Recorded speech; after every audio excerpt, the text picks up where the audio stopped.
Hi,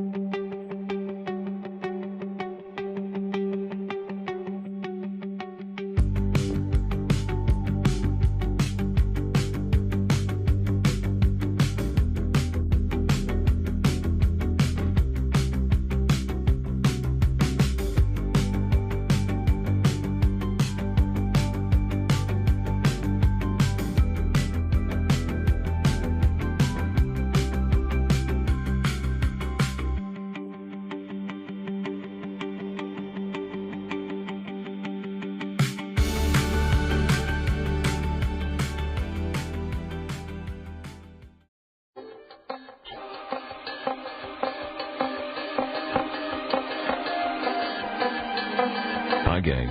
Bob Boving here for the Mystery Project in Episode 7 of Clean Sweep by Elf Silver.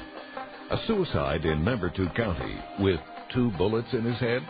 And as well, there's talk of conspiracy. It's enough to send Bonnie Marsden on the trail of... what? Deborah Allen and Richard Donat star as Bonnie and Ben Marsden in Death by Innuendo by Elf Silver.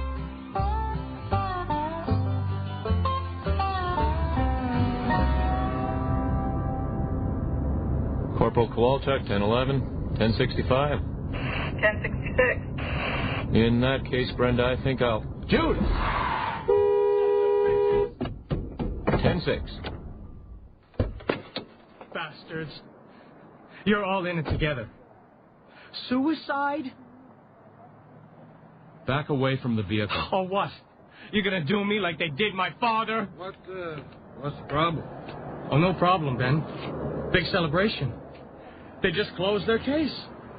Found Dad in the woods with a single shot 22 and 2 bullets in his head. Suicide. Yeah. He shot himself in the head once, then worked the bolt and put another shell in and shot himself again. Bastards. Can you get him out of here? Yeah. Come on, Reed. Let's go get some supper. I'm not hungry. Oh, you will be by the time we get anywhere. Probably have to push my truck half the way. Corporal, what about your headlight? Somebody must have backed into it while I was in the donut shop.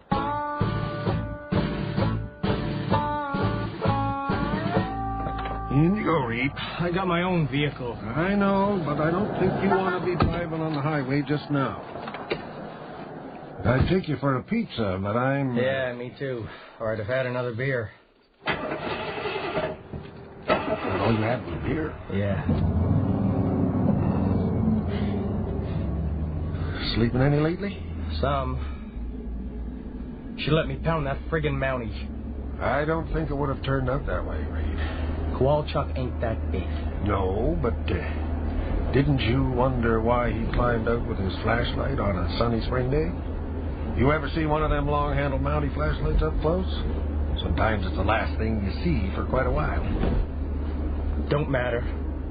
Nothing friggin' matters. All rotten from the ground up and under. Some son of a bitch killed my old man and they're covering it up.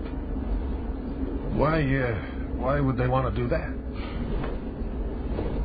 Following orders. You know my dad was a safety inspector. No. I knew he had something to do with the Department of Mines before he retired. Early retirement. One day, just out of the blue, he drives in and tells him he'll settle for half his pension. I asked him why 100 times. He'd just say, oh, I get tired of breathing coal dust, or, oh, I want to get out into the garden more while I can still bend. Now we know why. Why? The North Star mine. Same reason they're having the North Star inquiry or commission or whatever the hell they want to call it. 23 men. Yeah. I knew so. 23 men and just one tombstone. They killed those guys. Oh, come on, Reed. Come on yourself, Ben. They all knew the place was rotten. Mine managers, politicians, $100 million of federal money and provincial money. And still, the only way they could make it look like it was making profits, like it wasn't just a friggin' scam to buy votes, was to drive the miners like mules into hell with safety regulations. That what your dad told you? Dad. No. Old Horton Olson wasn't much for telling anybody anything. They teach you that in the forces. Keep it in the family. You were family. Different kind of family.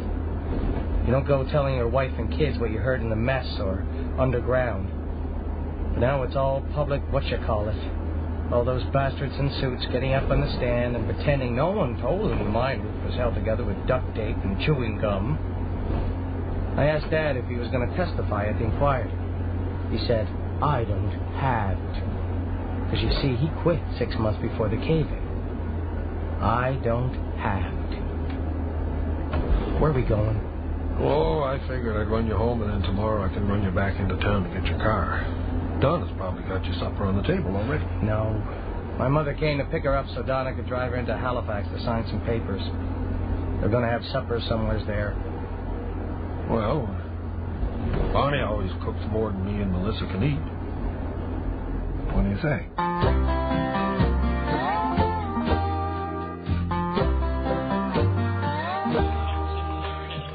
Knives go on the right, honey. I remember. Daddy's never late for spaghetti. Well, if he's not here in the next 5 minutes, he'll have to eat it cold.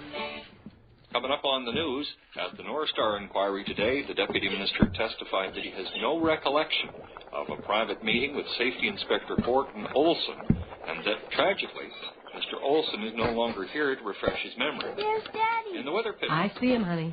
There's another man, too. It's, you know, the man we get the bunnies from. Reed Olson. Why would those Christly bastards give a damn about another man dead if it saves it? Hello, Melissa.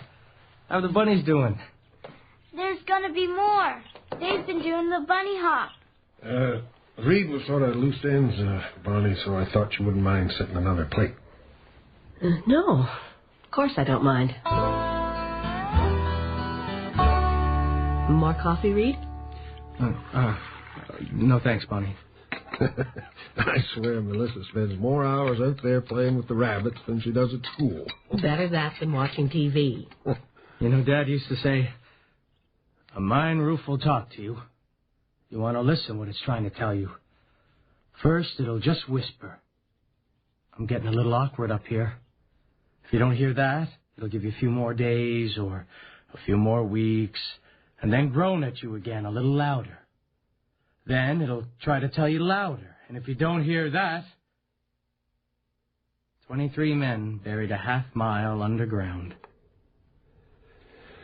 Come on, Reed. I'll drive you back to town, find your car. I'd say you're road safe now.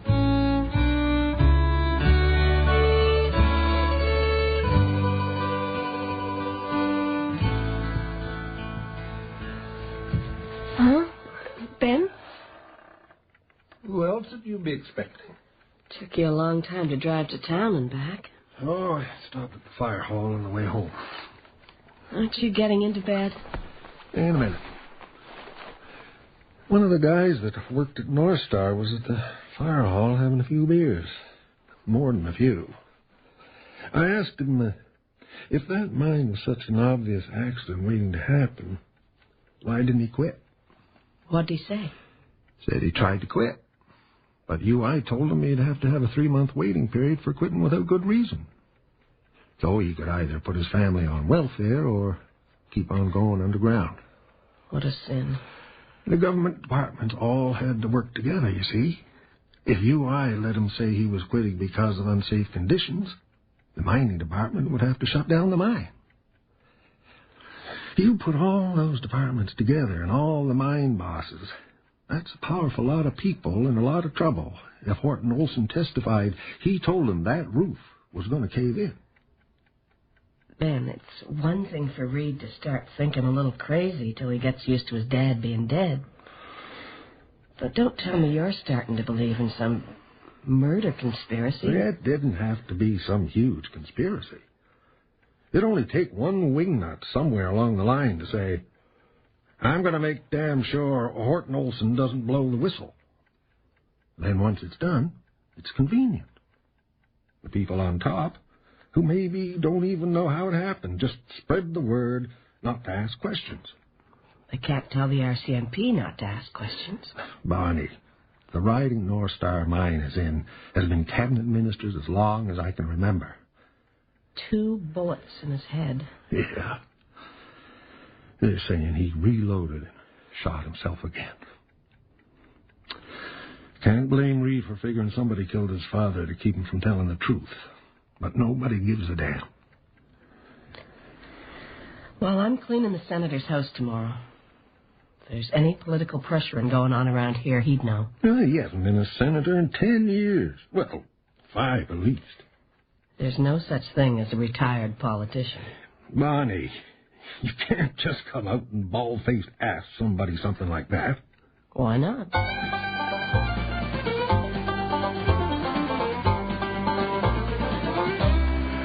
Oh, Bonnie, that was a long shift.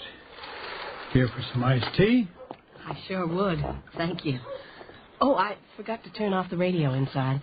Oh, not to worry. I'm a shareholder in Nova Scotia Power.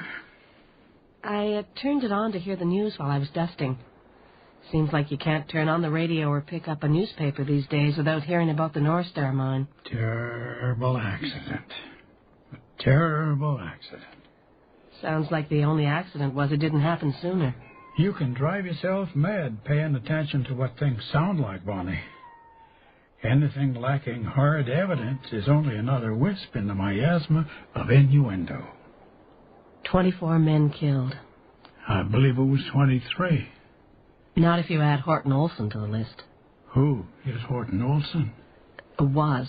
He used to be a mine safety inspector. Last week they found him in the woods with 2 bullets in his head. They're calling it a suicide. A man would have to really want to die. His son believes he was going to testify and blow the whole thing wide open. Conspiracy theories can be very comforting. It wouldn't be very comforting to a lot of powerful people if Horton Olson came out with hard evidence that they all knew the mine was rotten. And what kind of hard evidence does Horton Olson's son imagine Horton Olson had in his possession? I don't know. But it's not hard to guess. He suddenly took early retirement 6 months before the cave-in. Sounds to me like he went to his superiors and told them North Star was breaking every safety regulation in the book. They told him to forget it, so maybe he tried to go over their heads and got the same thing. Do you really believe that's the way the world goes, Bonnie? That the safety inspector superiors would tell him there was political pressure to ignore regulations? That's what it sounds like. Sounds like. There you go again. You know, Bonnie, you do a grand job of keeping my house clean and not making Nora feel too guilty about it, and I look forward to our tea breaks. But I spent 50 years of my life battling maybes. I don't appreciate someone carting another basket of maybes into my quiet little corner of reminiscences and backyard birding. So I should shut up about it or you'll find another cleaning lady. I don't believe I said that. That's the impression I got. I'm not responsible for your impressions, Bonnie. That's only innuendo. Said at the North Star inquiry that he had no direct evidence, but his supervisor would always come back red-faced from meetings with the minister and make the staff's lives miserable. He concluded his testimony with, "You know what they say, it always flows downhill." You learn anything from the senator? Only innuendo. I'm going to call Corporal Kowalczyk. There's a lot of people around who think it's kind of strange that Horton Olson's death was ruled a suicide. I am aware of that. Don't you think it's kind of strange? Strange, yes, but possible. The medical report said that both bullets were fired from directly under the chin. One of the bullets wouldn't have caused immediate death, although it would have incapacitated most human beings. A .22 with standard short-round ammunition. It's possible. The inquest didn't say possible. They ruled it a definite suicide. I don't have a hand in making those kinds of decisions. I just collect all the evidence I can and present it to the coroner. Don't you think the coroner made his decision awfully fast? Do you think someone higher up could have suggested maybe that'd be a good decision to make? This line of conversation, Mrs. Marsden, is not one you really want to continue.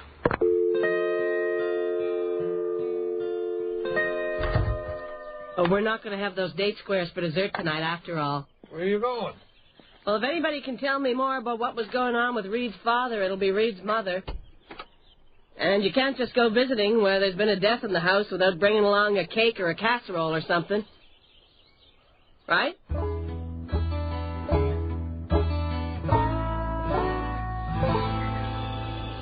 We used to sit out here after supper as soon as the weather got good. Me with my rocking chair and crocheting, and Horton with his crossword puzzle. Oh, it was nice of you to come visit Bonnie. Did you get the day off from the credit union? I don't work there anymore. Oh. Yes, there's been lots of visitors. No one knows quite what to say, and anyone that does try talking about it always asks me if he seemed any different in the while before it happened. No, he didn't seem any different. And was he planning to testify at the inquiry? Oh, I don't know. He never talked much about what he was planning to do. I know he was upset when the cave-in happened, but that was almost 2 years ago. Why did he take early retirement? He said his leg was getting too bad for tramping around underground. Wounded in Korea, you know. Did he have any visitors lately? You know, people coming around asking him questions? Maybe down at the Legion. Oh, I wouldn't know. You know, he did get a few phone calls in the last month or so. Men's voices I didn't recognize.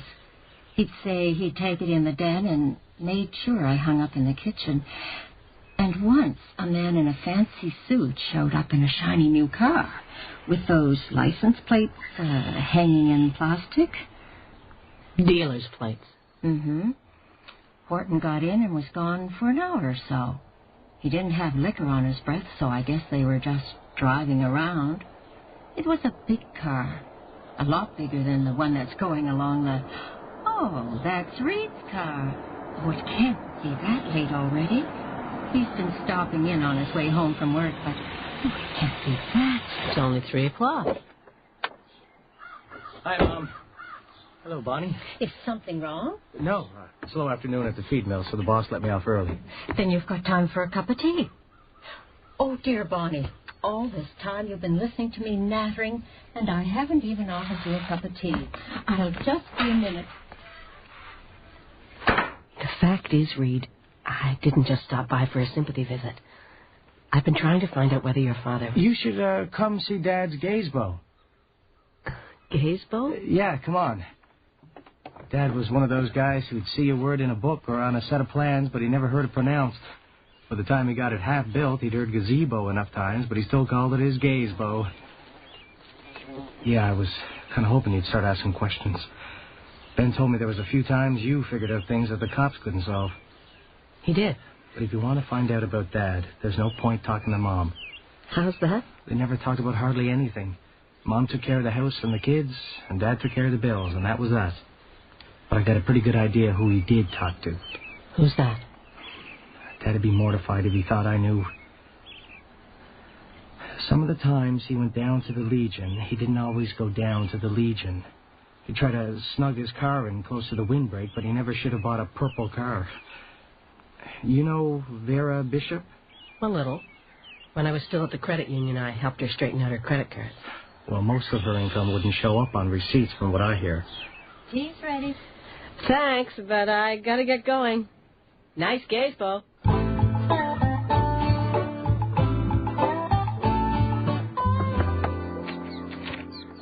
Hello, Vera. Remember me?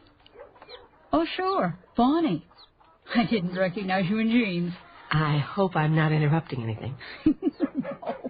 Come on in. I'm trying to find something out. Reed Olson's a friend of my husband, and Reed's got himself all twisted up thinking there was more to his father's death than the police are saying. Reed says his father used to talk to you a lot. Reed tell his mother that? No. Never even told his father he knew about it. Said his father would have been mortified. Well, he's sure so mortified now. Poor, dumb, tough old bugger. Glass of wine? No, thanks. Leaves more for me. I never much minded old Horton hanging around, long as he cleared out when I had other company. Did he ever say he was thinking of testifying at the North Star inquiry? Sometimes. Sometimes he said he was thinking of not testifying. That's all he talked about. The cave-in and what a rotting hellhole that place was. When he wasn't talking, I knew that's what he was thinking about. Oh, there was a while I thought he'd got out of that rut. But then the inquiry started up, and he couldn't get away from it. Did he ever tell you why he took early retirement? Sure, more or less. He drove up there one day for a safety appointment. That was the rules for North Star. Safety inspectors called up the mine managers and told them when they'd be coming. Horton said he sat in his car looking at the mine entrance, thinking, I'm 3 years from retirement, and I don't want to die down there. Then he turned around and drove away. Do you know if he told anybody else he was thinking of testifying? Somebody who might have spread the word to the people who didn't want him to?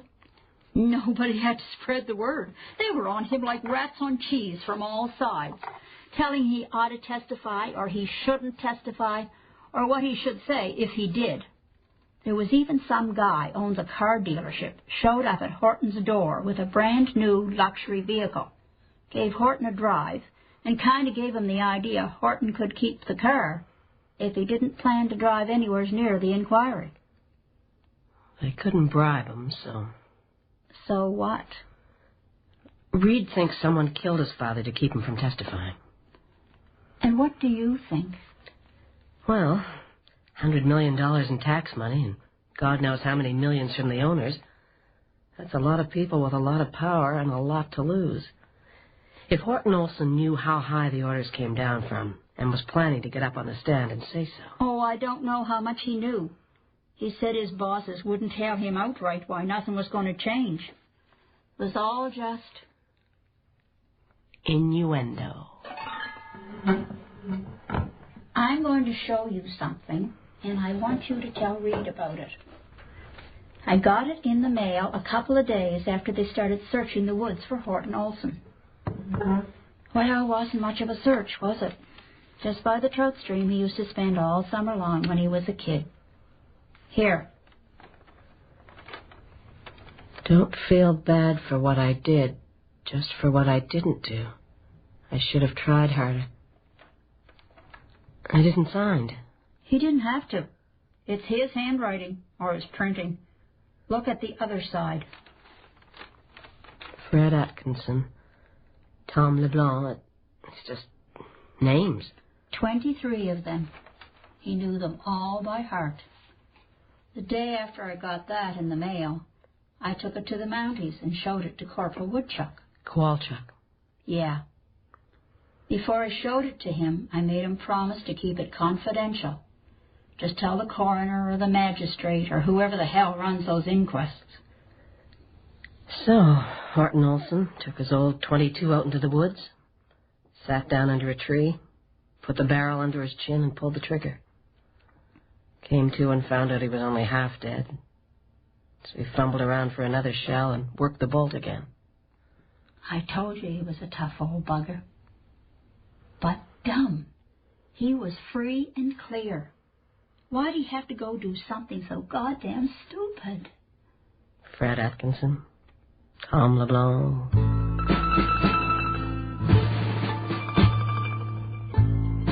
Well, I guess after supper I better go have a long talk with Reed. And I'd better call Corporal Kowalchuk and apologize. Sounds like you got the tougher job. I don't think so. Well, I don't guess it'll come as bad news to Reed to hear his father had a conscience. Getting to be a rare commodity these days.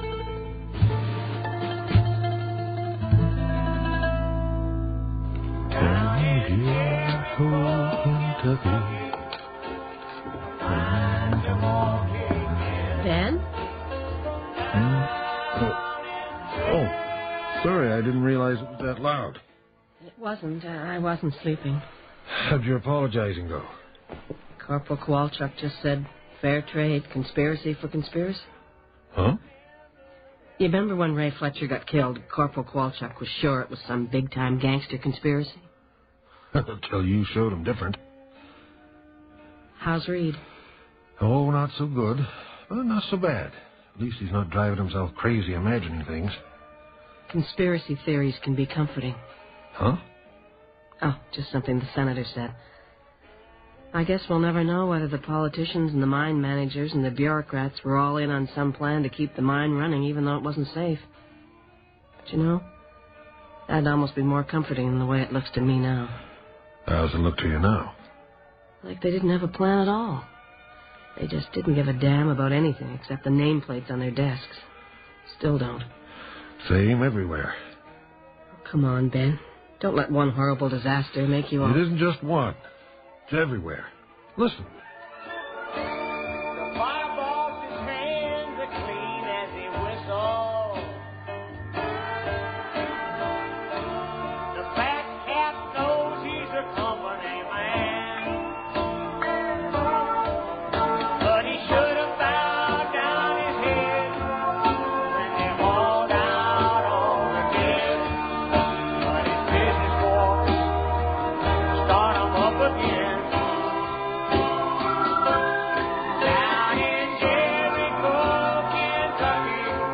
Never changes. They just wash their hands and walk away clean. No, they don't. They have to live with it. Are you telling me any of them slick bastards are going to lose one night's sleep over That's not what I meant. I meant they have to live in a world of lies and liars who don't even know they're lying. It's a life sentence. I'd rather see the bastards rot in jail. So would Horton Olson. But all he had was innuendo. And a sense of responsibility. You coming to bed? Depends on whether I can get out of this chair.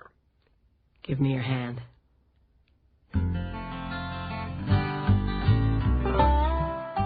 You've been listening to Episode 7 of Clean Sweep, a play called Death by Innuendo, written by Elf Silver. In the cast, Deborah Allen played Bonnie Marston. Richard Donat was her husband, Ben. Sam White played Reed Olson. Mike Pellerin was Corporal Kowalchuk. Sheila Piercy played Mrs. Olson. Jeannie Stapels was heard as Vera, and Bill Fulton played the Senator. With them were Ashley Swain as Melissa and George Jordan as the announcer. The original music was composed by Scott McMillan and David McIsaac, and was performed by Gordon Stovey, Jamie Gatti, and Andre Lacroix, together with the two composers.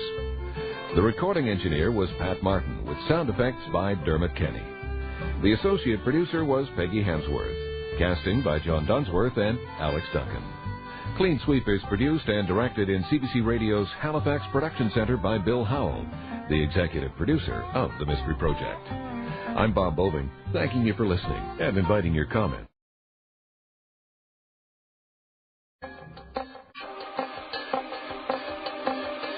Hi, gang. Bob Boving here for The Mystery Project and the next episode of Elf Silver's Clean Sweep, with the mysteries and puzzles that make their way into the life of Bonnie Marston. This time, her oldest son, Moyle, is home on a visit from the West. The trouble is, he's brought all his hormones with him, and every mother knows that can spell trouble. With Deborah Allen as Bonnie and Richard Donat as Ben, this installment is called Silver Threads and Golden Needles.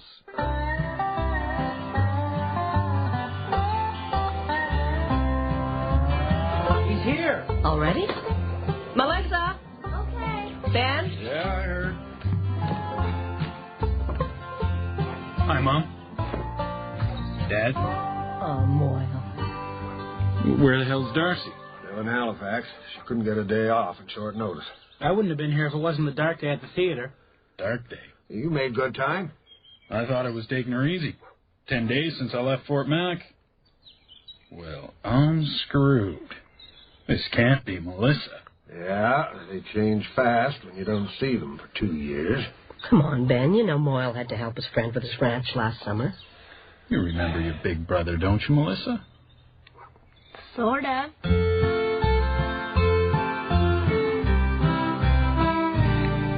So have you made any plans for the summer, Moyle? Mm-hmm. Well, lots. Still a couple weeks left of May. I can get in some good salmon fishing. Then come June, I'll do some getting out on the salt water, rent a boat. Maybe this buddy of mine has still got his afloat. And there's a shitload of horse shows and barrel races. I picked up a few tricks last summer that nobody's seen around here. So your plan is to take another Pogie holiday from spring to winter. It's not my fault, Dad, that the oil patch turns into muskeg mud from April to November. No, it isn't.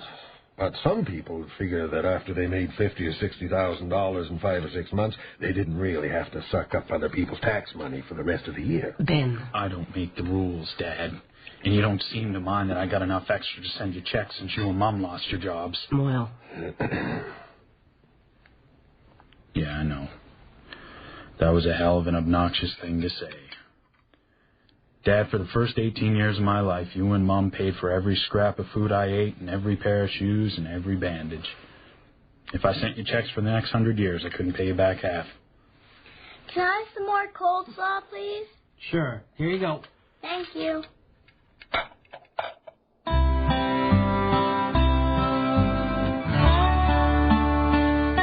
Come and get it, you feather-brained meat machines. Hi, Mom. Dad around? Just around the corner. You two will have to make your own lunch. I have to head out to clean the Parker's house. Is Blomidon still where it was 2 years ago? I didn't get that far. Stopped in at the hardware store and saw a notice on the bulletin board. I'm afraid I'm gonna disappoint you again, Dad. Disappoint me? Yeah. You know I don't have many principles. You don't. But one I like to be religious about is never taking a job when I can get pokey. But Ashland Stables had a sign-up for a hired hand. Doesn't pay much, but there's other, Attractions? Rose McPherson. Rose Coffin again. With her old bastard of a husband in jail for life. Yeah, we know something about that. It was your mother that put him away. It was. I didn't put him away. I just noticed something funny when I was cleaning his house and mentioned it to Corporal Qualcher. I guess when Rose married John McPherson, she thought she did it with her eyes open. A rich old man was her ticket out of Butcher's Corners. She couldn't guess he was the kind of man who'd leave his 5-year-old nephew out in the woods to die of exposure, trying to get his hands on a trust fund.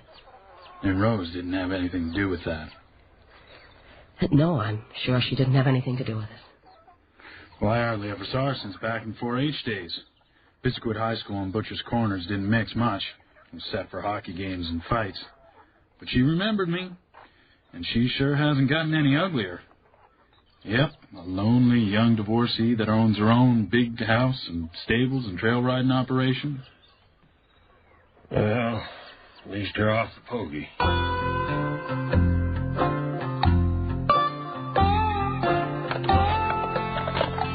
Out you go, Daisy. Time you got some exercise. Moyle, lunch is on the table. Good deal. I could eat a horse. Her hoof sealed up just fine. Just needed a week without running around. Well, that's another vet bill you saved me. I should be out there with you, but I let the accounts get away on me. Almost caught up with the last 6 months. Oh, I'll get those papers out of your way. Which plate's mine? Fool. The one with the 3 sandwiches as usual. Good. Moyle? Mm-hmm. I hate to ask you, but you know that Moonlight Trail Ride booked for tonight? Mm-hmm. It was supposed to be 5 people, but they just called back and said it'd be 10. Now, I can do it myself, but I won't be much good for much tomorrow. If you wanted to stay for supper and then give me a hand? Sure. I ain't got anything on tonight. I'll pay you overtime. I know that's still not much, Oh, but... that's all right, Rose. I like being around. Here.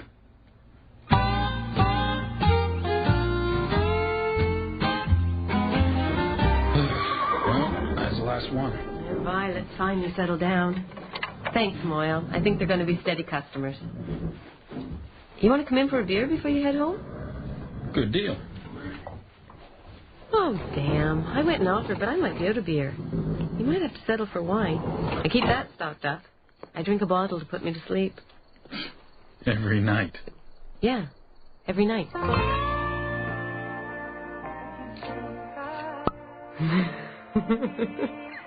Well, now as you've opened the second one, I guess we're going to have to drink it. Never heard that one that slow before. You could still dance to it. I couldn't. Don't get much practice. Western dancing. Country two-steps, country waltzes. Nothing to it. Here. You just put your hand here and... 1, 2. That's right.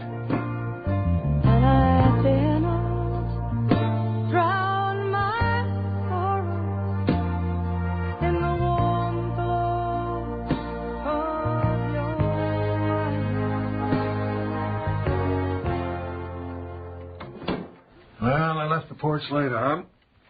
Moyle's a big boy. He can let himself in. Leave him alone and he'll come home. You two have been getting along better since he started working for Rose. We always got along. Sure. Just like me and my mother. Too much alike to live in the same county. Oh, I know. By the time you were his age, you were already being responsible for a wife and 2 kids. Well, I was.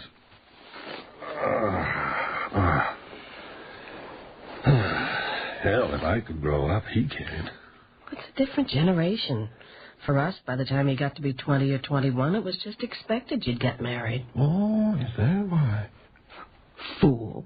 But you know, I think he's really thinking seriously about Rose. He can think all he wants. He isn't going to get him anywhere. Rose. You asleep?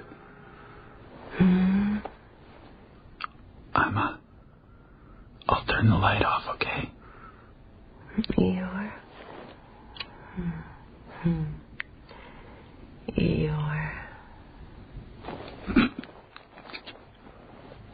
Eeyore?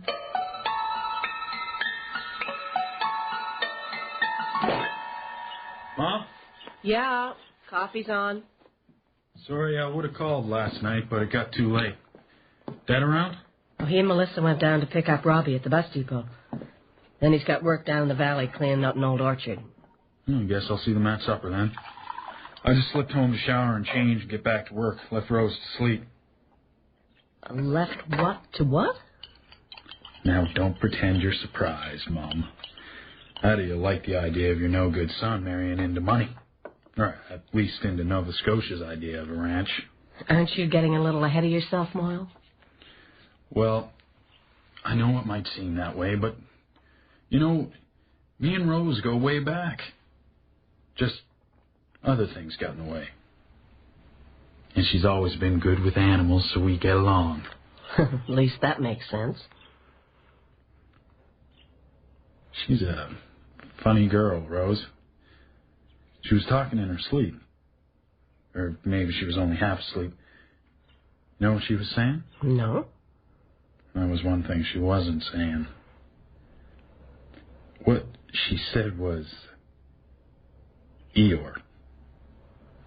Isn't that the name of the donkey in that Walt Disney movie you took me to when I was a kid? Winnie the Pooh? Can you beat that? Here's this woman, grew up in Butcher's Corners, probably saw her first broken bottle fight before she was 3 years old. She's been married and divorced, old bastard husband in jail for murder. She's running a breeding stables and trail rides all by herself. And she's still talking to stuffed animals out of cartoons. I guess she gets pretty lonely. Not anymore.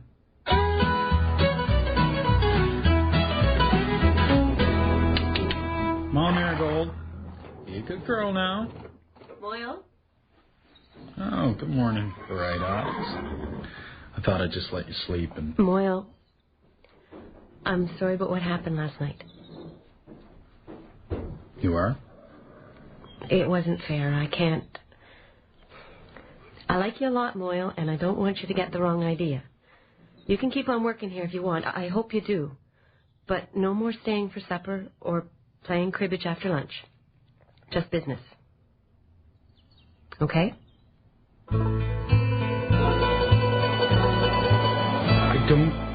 Mom, I just don't get it. I mean, I could understand it if there was another guy, but she's not going out with anybody. Hell, she never goes out at all except to get groceries or booze. Maybe she just doesn't love you, Moyle. Well, maybe I wouldn't say I love her. Yet. But people usually give it a try. Not just one night and this ain't gonna work out. Take it easy on the cupboards, Moyle. I mean, she was smiling when she went to sleep last night. Maybe it's her husband. Maybe she still hasn't gotten over him. No, I can tell you for sure. She got over him the minute she found out what he did to his nephew. Maybe she's just telling me to forget it to find out whether I'm serious. Some women will do that. Not a woman who's been through as much as Rose. Here they are. Huh? Hope you're ready for your vitamin C fix, Moyle. How's that? You told me you were going to take me down to the Black Briar tonight and teach me how to drink Prairie Red Eye. Yeah. I guess I did.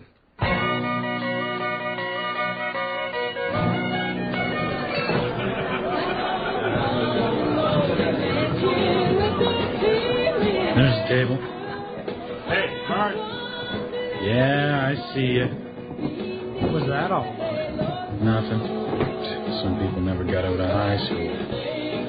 A pitcher of beer's $10.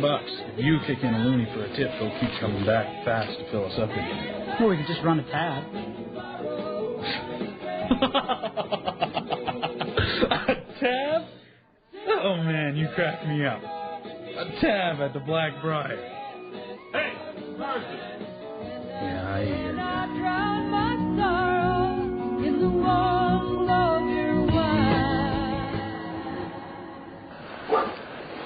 Huh? What? Oh, there's got to be somebody in the yard. He'd suffocate herself to keep from barking loud when he's in for the night. I'll get him. Mommy! It's all right, honey. Go back to sleep. Well, it can't be the boys. Or Floyd would just thump his tail and slobber.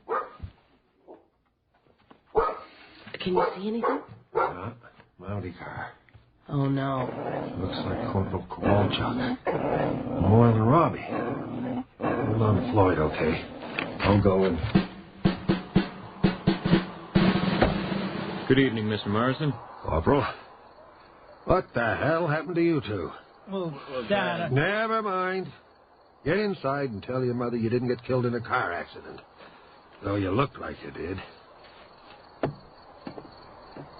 I got called to break up a fight in the parking lot of the Black Briar. There is going to be an attempt to lay charges against your older son Moyle for assault with a weapon. Mm-hmm. Someone had dropped a rusted-out piece of pipe by the edge of the parking lot, but I don't think the charge will proceed very far. No? Given the fact that there were 4 of them. Oh. But there's something else. I think it'd be good if you had a serious talk with Moyle if you can. What about?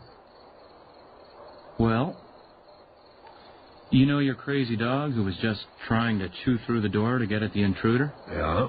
Your son's crazier.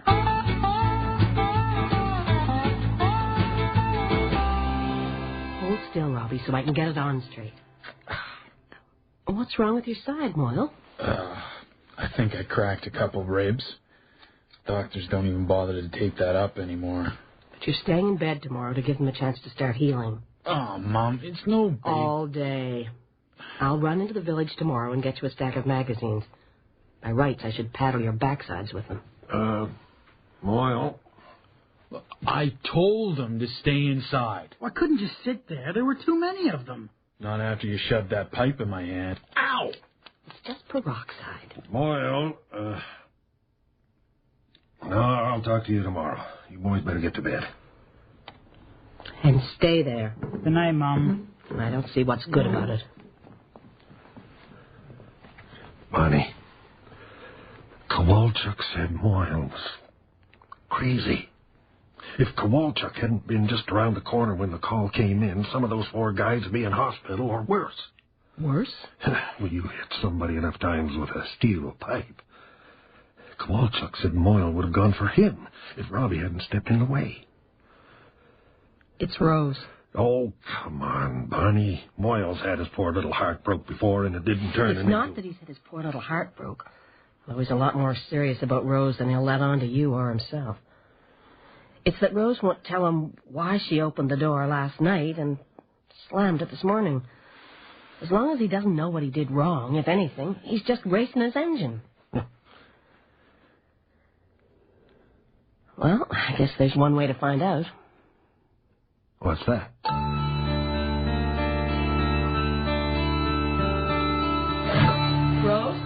Come in here. Oh, Bonnie. Moyle's not here. He didn't come into work today. I don't know whether to expect him or not. Not today, at least. He got into a fight last night. Oh, no. Is he all right? Depends on what you mean by all right. He beat hell out of the other guys, if that's what you mean. Almost killed them. Robbie says what started it was some guy made a crack about you. Oh. Rose, what you do with your life is none of my business. But Moyle told me about what happened yesterday morning and the night before. He did? More or less. He's all twisted up about it because he doesn't know what he did wrong. He didn't do nothing wrong. He doesn't know that. Rose, I've got no right to ask you to explain yourself to me, but if you could just give me some idea so I can get Moyle to stop banging his head against the wall. Bonnie, I can't tell you. I wish I could. You don't know how much I wish I could. But I just can't. Smells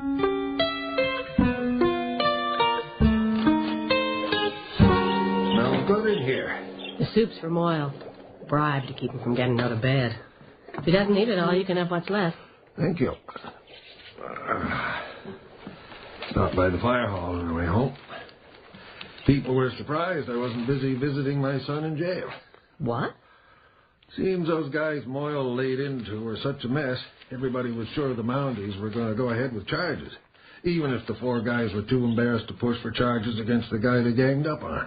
It's not like Kowalczyk to leave a loose cannon rolling around his decks. Maybe he figured we could talk Moyle into staying out of trouble. Or maybe he doesn't know we've been trying that for 25 years. But talking about the Mounties brought up something else. Reed told me a couple of nights ago him and his wife had a few beers with one of the secretaries from the RCMP. Do you know what Corporal Kowalczyk's first name is? Corporal? That's what he'd like everybody to think. Well, they say in the papers sometimes Corporal I.J. Kowalczyk, but I never heard what... Well, I don't know about the J, but the I stands for Ehor. Ehor? The poor bugger. Now everybody who pulls over for speeding will be saying, "Hello, Ehor."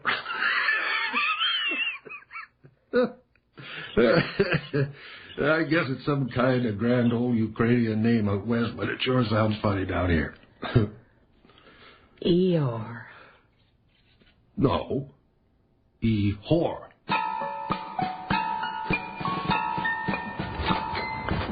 Have a good night, Constable. Oh, hello, Mrs. Marsden. Hello, Ehor. Oh. Well, I guess it had to come out eventually.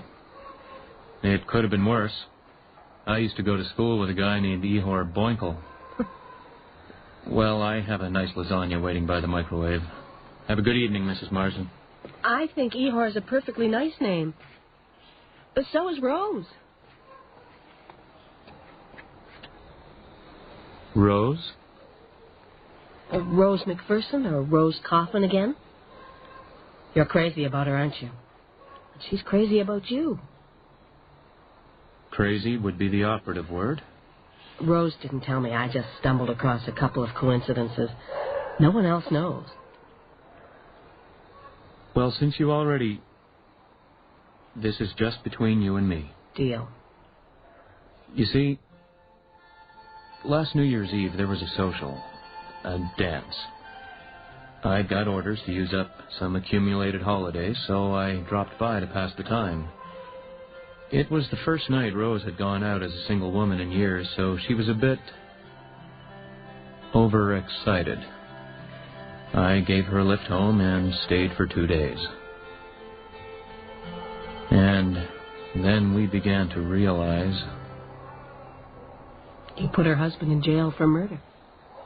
I'd say you hit the nail right on the head. Maybe if that had been 3 or 4 years ago, instead of barely a year now. Or maybe if I was just a city cop in the same situation. But I'm not.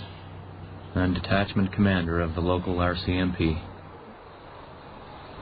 Detachment commander. And it wouldn't be a very comfortable position for Rose either. Well, Bonnie, you have a habit of stumbling across half the secrets in Member 2 County. I should have known mine wouldn't be any different. I'd better be getting home. Corporal. Have a good evening now. So you see, Moyle, it wasn't your fault or anybody else's. Love doesn't work on a point system.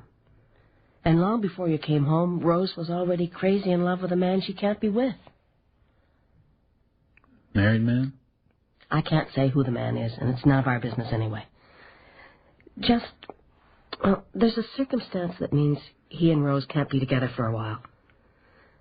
So that night with you, she was mostly just drunk and lonely, and she woke up in the morning and realized she was giving you the wrong idea.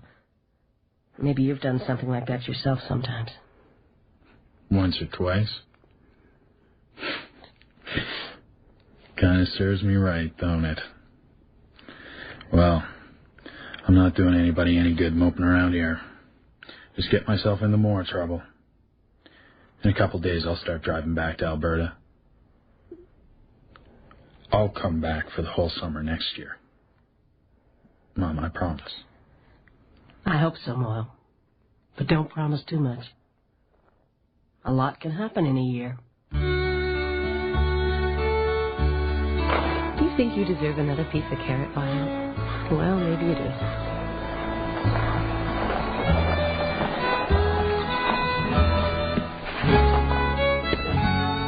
Hello, Rose.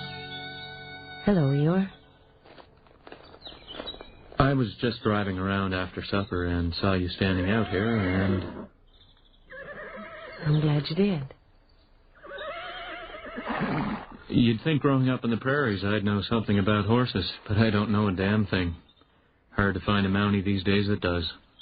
What's this one? Violet. Half Appaloosa, half Arabian. Pretty. Rose, you know the story of the dog in the manger? Not really. Oh, it's just an expression, you know. The dog sitting in the manger, scaring the horses away from the hay. Hay he couldn't eat himself. Somebody should have shot that dog. I don't think so. Maybe there was some bitch somewheres that loved him.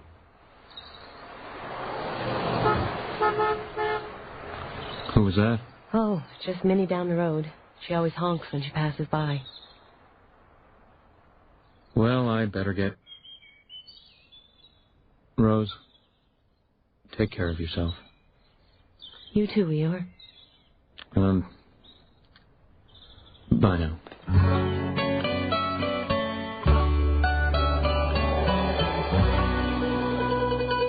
Well, I got them all packed up and ready to start in the morning.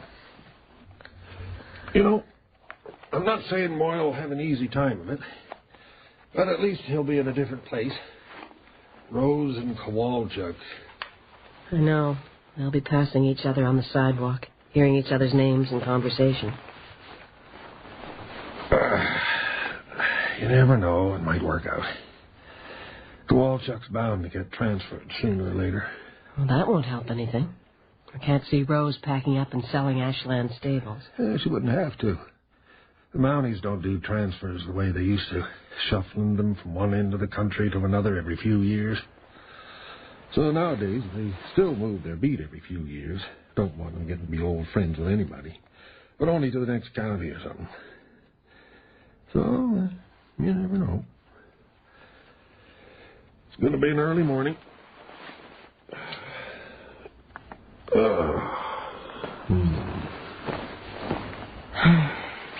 So many people out there looking for somebody. Or finding somebody they can't be with. We're lucky, Ben. I'm lucky. No, I'm lucky. You're right. You're lucky. You've been listening to Episode 8 of Clean Sweep, a play called Silver Threads and Golden Needles, written by Elf Silver. In the cast, Deborah Allen played Bonnie Marsden. Richard Donat was her husband, Ben. Chaz Thorne played their son, Moyle. Rhonda McLean was Rose. Mike Bellerin was Corporal Kowalchuk. With them were Ashley Swain as Melissa and Ryan Rogerson as her other brother, Robbie. The original music was composed by Scott McMillan and David McIsaac and was performed by Gordon Stovey, Jamie Gaddy, and Andre Lacroix, together with the two composers. The recording engineer was Pat Martin, with sound effects by Dermot Kenny. The associate producer was Peggy Hemsworth. Casting by John Dunsworth and Alex Duncan. Clean Sweep is produced and directed in CBC Radio's Halifax Production Center by Bill Howell, the executive producer of the Mystery Project. I'm Bob Boving, thanking you for listening and inviting your comments.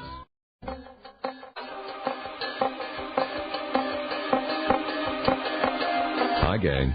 Bob Boving with you for this week's Mystery Project and the next installment of Clean Sweep by Elf Silver. There's illicit booze in Membertou County, but it's gone seriously wrong because an old neighbor of the Marstons is dead. Is it sloppy distilling or something worse? The play is called Ethel and Methyl, starring Deborah Allen and Richard Donat as Bonnie and Ben Marston.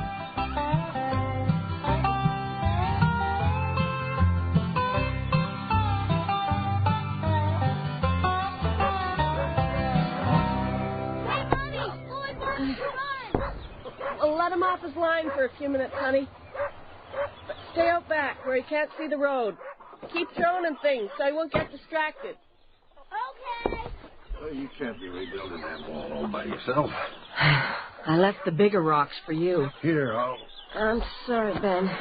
I don't think there's any way I can go to the funeral. Oh? I tried. I phoned Mrs. Parker, and she said it'd be all right if I didn't clean her house till Tuesday, but Muriel can't take Melissa for the funeral day. She knew Vaughn Chambers too well. Oh, I wouldn't worry about leaving an empty space in the church, Bonnie. They'll pack the place to the rafters for old Vaughn. They figured out the cause of death. Well, he was 85 years old. It wasn't old age. He was poisoned by bad liquor. What? I never thought Vaughn Chambers was much of a drinker. Well, it doesn't take much when it comes to bad moonshine. Moonshine? You seen the price of legal liquor these days? Ever since Vaughn stopped being able to get around much, somebody'd drop him off a pint of local stuff every now and then. But now that they say that's what killed him, the widow told the police where we got it. Old Ruby McLean. Ruby McLean? You know old Ruby? A little bit. Back when I was at the credit union. Old Ruby McLean's been making liquor for the valley since before you and I was born. I didn't know that. Well, all those years you were working at the credit union, wearing business clothes and all, there were things people just wouldn't talk about around you. There was nothing personal. Anyway, now Ruby's going to get nailed for moonshining, and everybody figures it's Ruby's fault old Vaughn's dead. But I know for a fact it wasn't Ruby's stuff that killed him. How do you know that? Because if Ruby McLean made bad moonshine, you and me would have been dead years ago. How's that? You know that cheap Western vodka I've been buying once in a while when we can afford it? That you sometimes take a nip of with me once you got used to the taste? Yeah. Didn't you ever wonder how it could stay 3/4 full for a month or two? I never drank that much of it. I didn't think you did either. That was a magic bottle. That wasn't Western vodka. That was watered-down Ruby Shine. Damn it, Ben. That could have been us instead of Vaughn. Mommy? It's all right, Melissa. I think Floyd's had enough of a run now. Okay. No, it couldn't have been us instead of Vaughn. That's what I'm trying to tell you. I've watched Ruby make... You've watched? Oh, once or twice, just sitting around Ruby's basement. I tell you, people aren't more careful when they're building an atom bomb. They have nuclear accidents. Because they're not as careful as Ruby, and they haven't been doing it as long. The thing of it is, Ruby's life is going down the toilet. But it was something else or someone else that poisoned Vaughn Chambers. Who? I don't know. That's what I wanted to ask you. Me? I'm not very good at casually nosing around and finding things out. You are. You don't usually like it when somebody around here's getting railroaded for something they didn't do. You can't be sure. Look, at least go talk to Ruby, okay? Then if you think I'm wrong, just forget about it. I don't know if this is something I really want to do.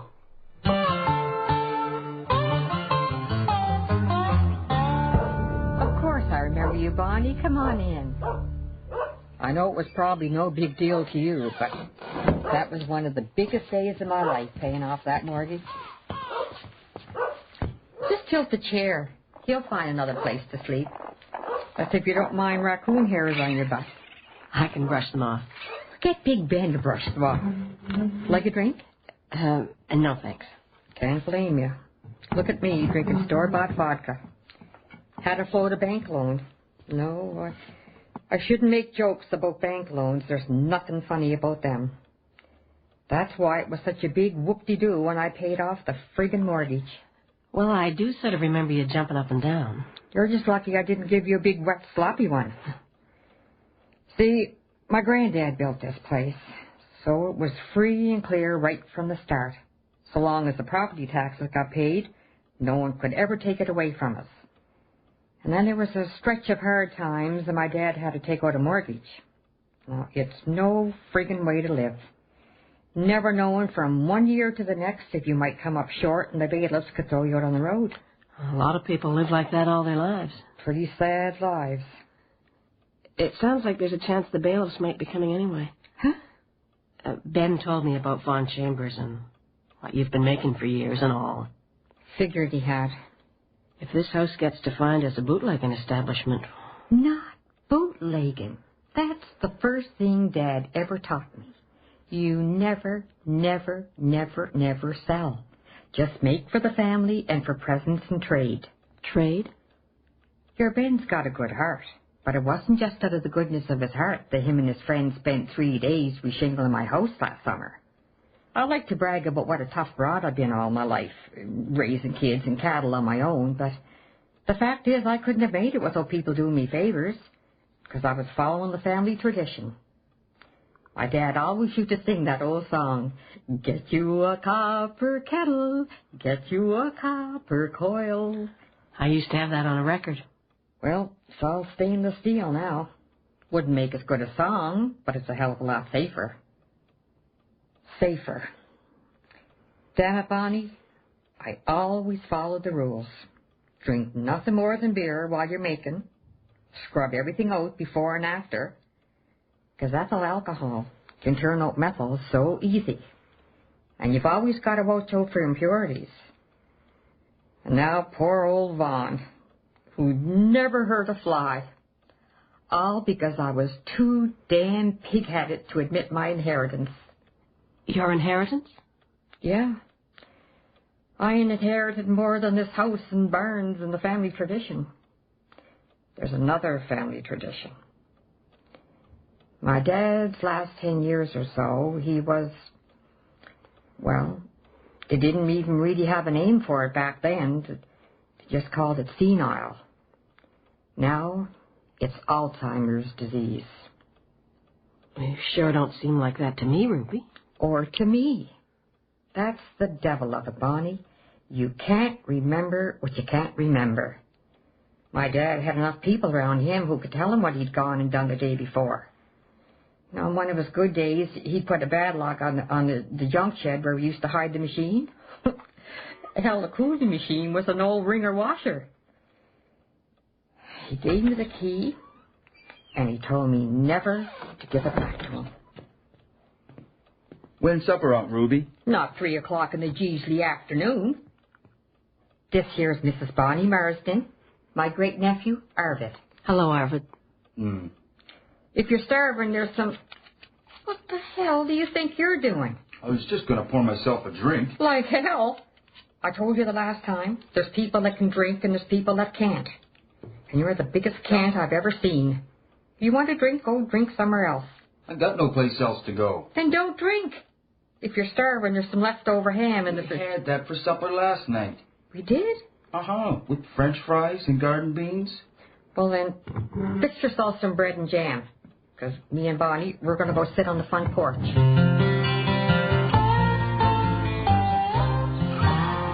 Watching Arvid eat isn't something you really want to do. You know, if a truck ran over that boy tomorrow, I wouldn't shed a tear. But he's blood.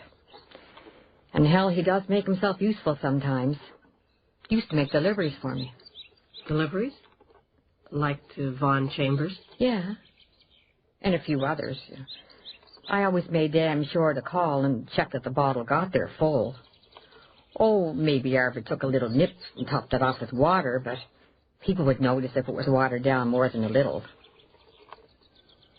You know, Bonnie, either getting away from the credit union was good for you, or I'm a worse judge of character than I figured. Oh? Yeah, you're not near so prissy as I thought you were. Oh, thanks. Think nothing of it. I remember you saying in the kitchen, maybe the bailiffs will be coming to take this house anyway, even though I got no mortgage. That's one thing you don't have to worry about. That's being well took care of. As for whatever happens to me, well, I killed him, didn't I? You going to the funeral? I wanted to, but I can't. Neither can I. My granddad used to tell me, you make liquor, and you'll always have a lot of friends, and a lot of responsibility. One little mistake, and your friends will be walking around blind, or not walking around at all. I remember him saying that.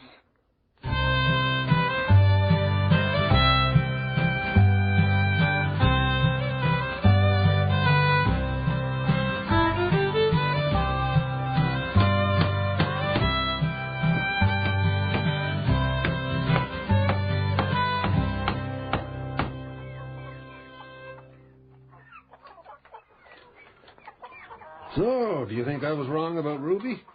No. Maybe I'm wrong, but it seems to me that people who are first to take the blame are usually the last ones to deserve it. How's that? Anybody who believes they're capable of making a terrible mistake would always be triple-checking every step to make sure they don't. Or maybe I just like the old bat too much to want to believe she'd go and kill somebody unintentionally. Well, that's what got me going in the first place. I just can't see Ruby McLean killing somebody unintentionally. But I think I know how Vaughn Chambers did get poisoned. Well, are you going to let me in on it? Ruby's great-nephew. Arvid?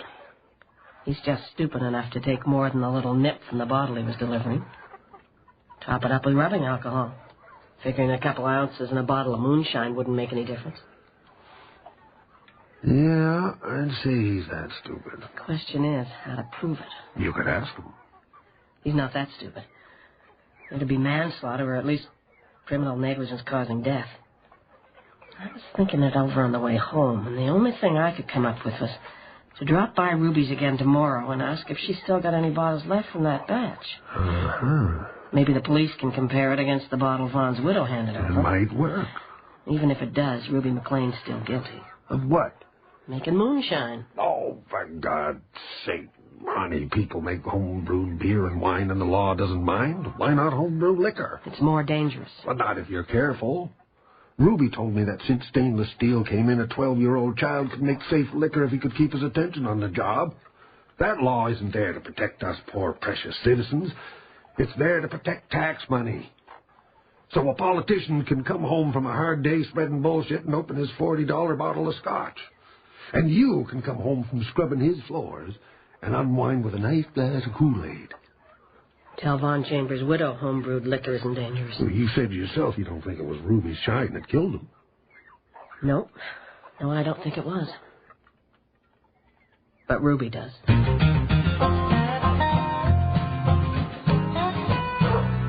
Quiet, Skipper. Can't you remember from one day to the next?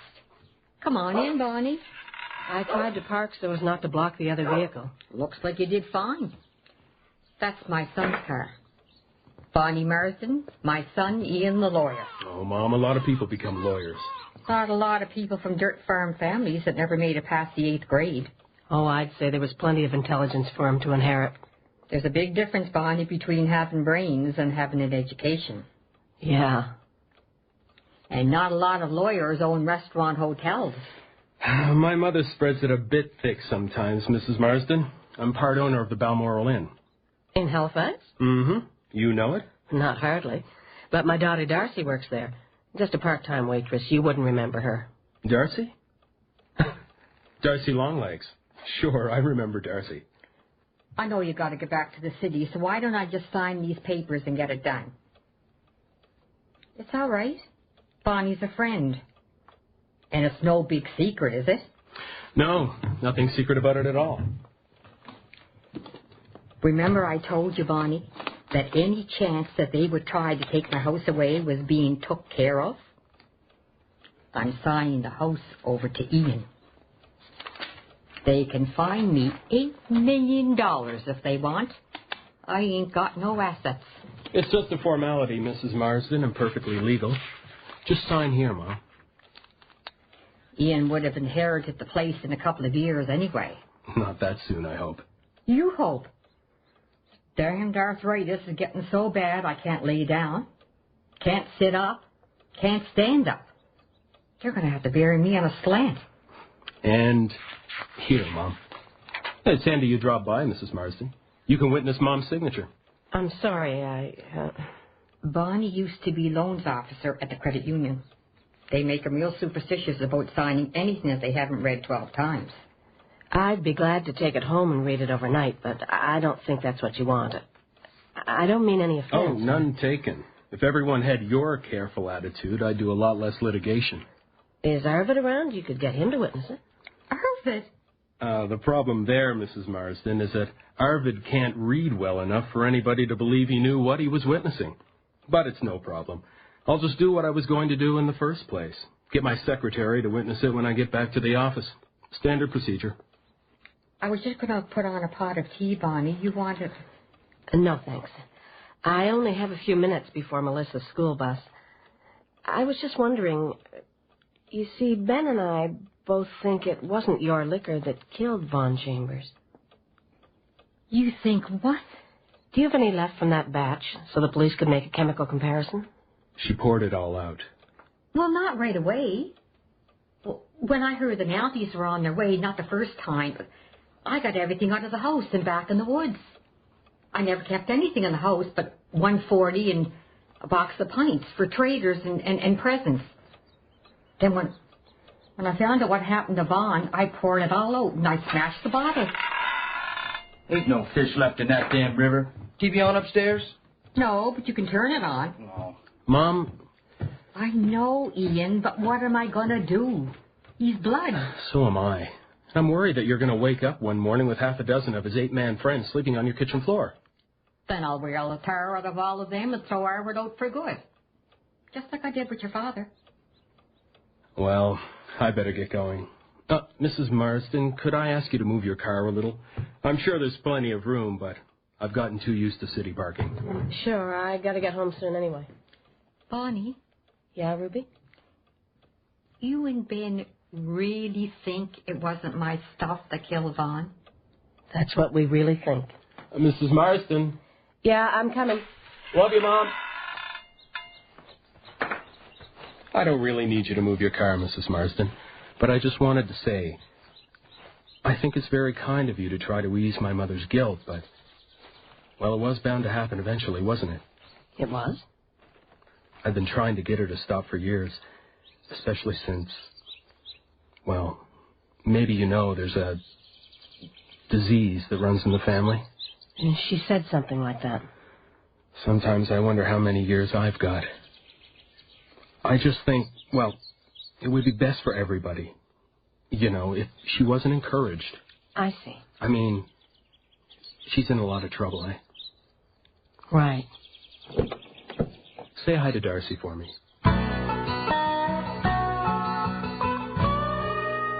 Hi, Darcy. Oh, hi, Mom. I was going to call you guys tonight. You were? Yeah, I'm afraid I won't be able to come up this weekend. They gave me more hours. Oh, that's good. I mean, not good that you won't be coming up. You're telling me. Just turned around today out of the blue. I was afraid I wasn't going to have a job at all. Why's that? Well, I didn't want to worry you and Dad, but for the last few weeks, the whole staff's been expecting to show up for work one day and find a padlock on the door. The head cook's been driving himself crazy trying to find a butcher who hasn't been stiffed too many times to fill an order. But when the restaurant manager called me up to give me my hours, he was all smiles and chuckles. Said my back pay'd be waiting for me and everything. Maybe he was just jollying you along. No, he's been worried sick about losing his own job. I could hear the relief in his voice. What happened? I don't know. Maybe one of the owners won the lottery or something. I met one of the owners. Said to say hi. No? Which one? Ian McLean. That scuzzbucket? Why do you say that? You would, too, if you could feel his beady little eyes across the room every time you bent over to serve a customer. I wouldn't even mind so much if he was an outright ogler, but he's just so sneaky, creepy. How do you mean? Do you know anything else about him? Just that he uses the restaurant like his own private club. He's always bringing in politicians and corporate lawyers and signing for the tab. And if you think any of the staff sees tips out of it, you're crazy. Why do you want to know about him? I'm not really sure yet. Maybe I'll be able to tell you next time you come up. Well, I've got the next Monday and Tuesday off, and Robbie's home on Mondays, too, so... It'll be nice to see you. Take care, dear. You too, Mom. Thanks for calling. Bye-bye. Bye-bye. There's something that stinks about that guy. Well, he's a lawyer. I think I'm going to go into the real estate business. How's that? Just for tomorrow. I'll be calling long distance from Halifax to agents around here. I have a client who's very interested in a certain property and wants to know if there are any liens on it.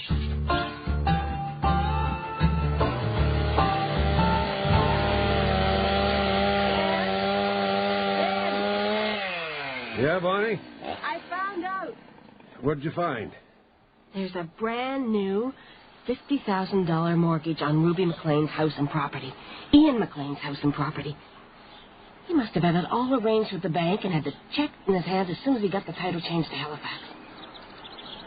So, we were right to think somebody put methyl alcohol in Vaughn Chambers' ethyl alcohol. But I was wrong to think it was just a stupid accident. How's that? Ian was desperate for cash flow, a lot of cash flow, but he knew his mother'd rather cut her throat than take out a mortgage. Whatever he owns is probably already mortgaged to the hilt. So all he had to do when he was back home for an overnight visit was sneak downstairs and pour a little rubbing alcohol into the pints she kept around for trades and presents. Then he just had to sit back and wait for some friend of Ruby's to get good and sick. Could just as easily have been us. It could have. Huh.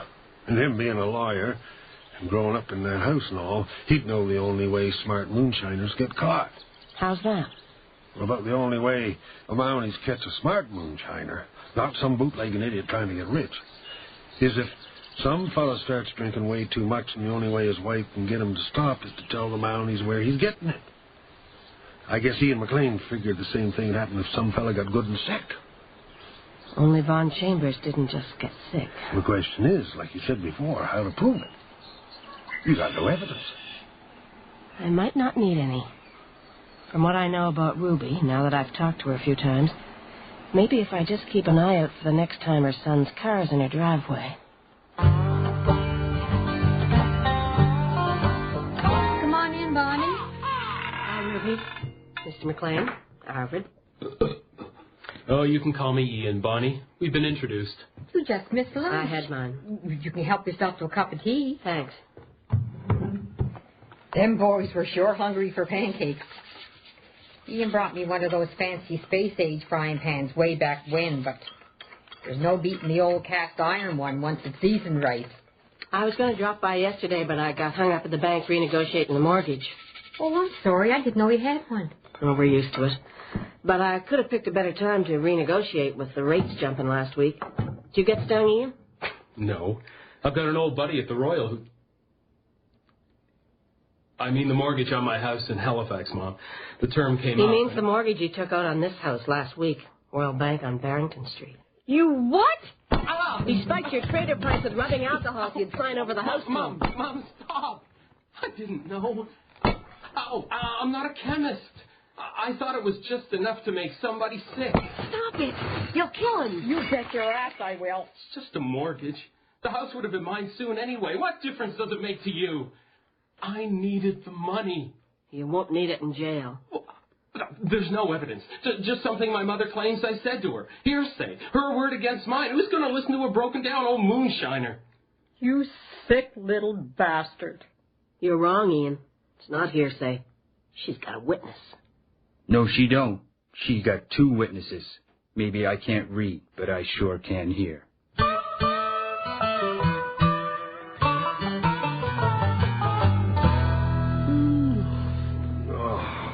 You know, that lying little scumball of a lawyer is still lying. Hmm? Saying he meant to just put enough methyl in the ethyl to make somebody sick, not dead. He didn't give a damn one way or the other so long as he got what he wanted. I wouldn't put it past him to sell Ruby's house out from under her while he's in jail, to keep up his assets till he gets out. He can't. Why not? The secretary who witnessed it was 50 miles away when Ruby signed it. I can swear to that in court if it comes to that. The title transfer is void. So is the mortgage. It means Darcy will be out of a job. Well, maybe the other partners will find a way to keep the place open. If not, Darcy will find something. She's a hard worker. She's not too proud to scrub floors or dig ditches or whatever it takes. Can't imagine where she gets it.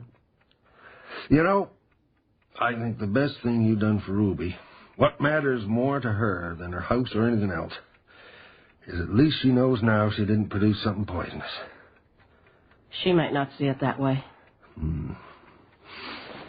Ben? Do you think I'm prissy? Huh? Ruby said that when she just knew me from the credit union, she thought I was kind of prissy. Well, Ruby McLean hasn't been in bed with you. I don't think. But you are. You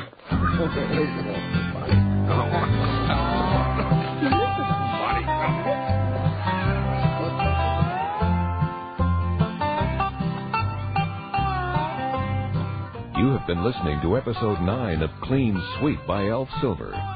This adventure of Bonnie Marsden's was called Ethel and Methyl. Deborah Allen was heard as Bonnie. Her husband Ben was played by Richard Donak.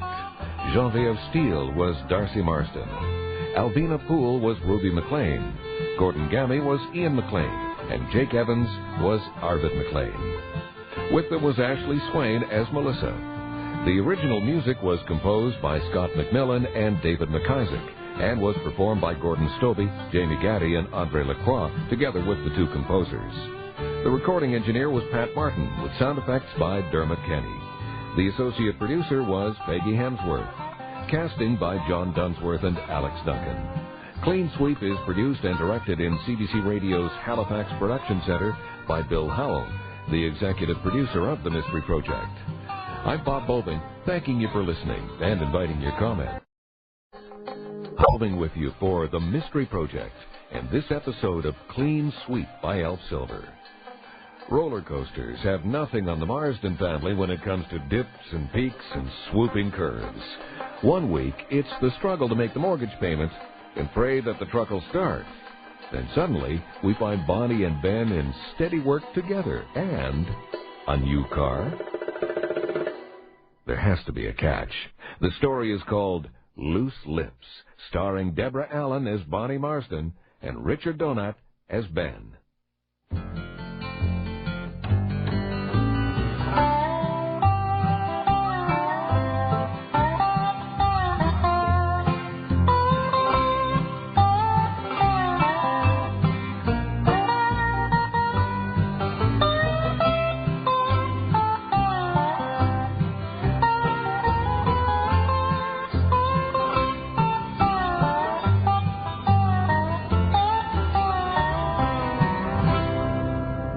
Excitement in the picturesque little town of Deacon Brodie today as Hollywood comes to Nova Scotia.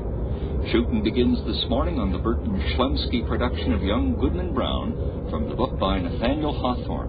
Well, seems to be a lot of Nathaniel Hawthorne around Nova Scotia these days. What kind of name is this? Scarlet Letter. Burton Now, Schlemsky. Young Goodman Brown. Well, it'd be 2 What's names, next? Like Henry Burton and his partner Harvey Schlemsky. Oh. Folks around town will be out mowing their front lawns all day in hopes of catching a glimpse of the star, William Hughes. Now, He'll be there's an old catching song more than a William glimpse. Hughes' mother used to sing to him. I'm more excited about catching a glimpse of $200 a day just for driving them set to set. Is that right? Set? How would I know? See any number on those houses? 15. The information package says 21 blue and white. Oh, that must be it. Wonder if I got the air conditioner on too high. What time is it? 10 after 7. I'm supposed to pick him up at 1:15. Guess we should wait 5 minutes before knocking on the door. Nice little house to rent for a month. Must be 5, 6 bedrooms. Maybe he sleeps in a different one every night, so you'll only have to come in once a week and make all the beds at once. Oh, my God, here he comes. Oh, I kept him waiting. He's taller than he looks in the movies. Oh, I better get out. Mr. Marston, I'm Bonnie Hughes. Oh, Mr. Hughes, I'm Bonnie Marston. I'm your house cleaner. Call me Bill. Oh, and that's my husband, Ben. He's your driver. Oh, that's handy. Good morning, Ben. Yep. I'm afraid, Bonnie, you'll probably be finished long before Ben brings me home. Why don't you wait for him at the canteen tent? It should be on your map. Free food and hot and cold running caterers. Thank you. It's not my doing. You're on the shoot. Well, Ben, let's go make some magic.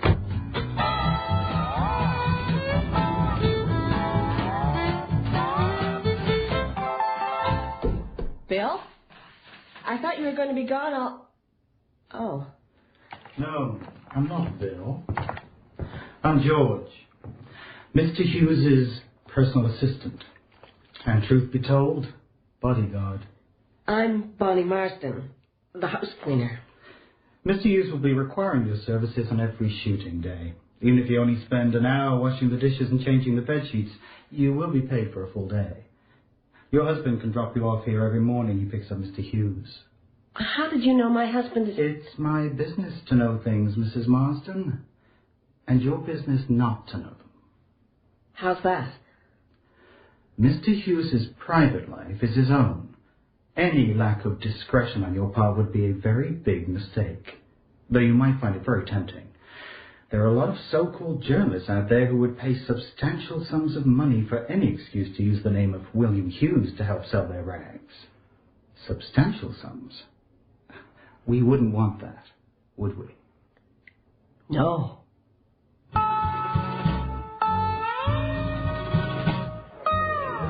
Anybody sitting here, ma'am? No. Don't mind if I do. No. I don't mind. Thank you. The rest of the people in here will thank you, too.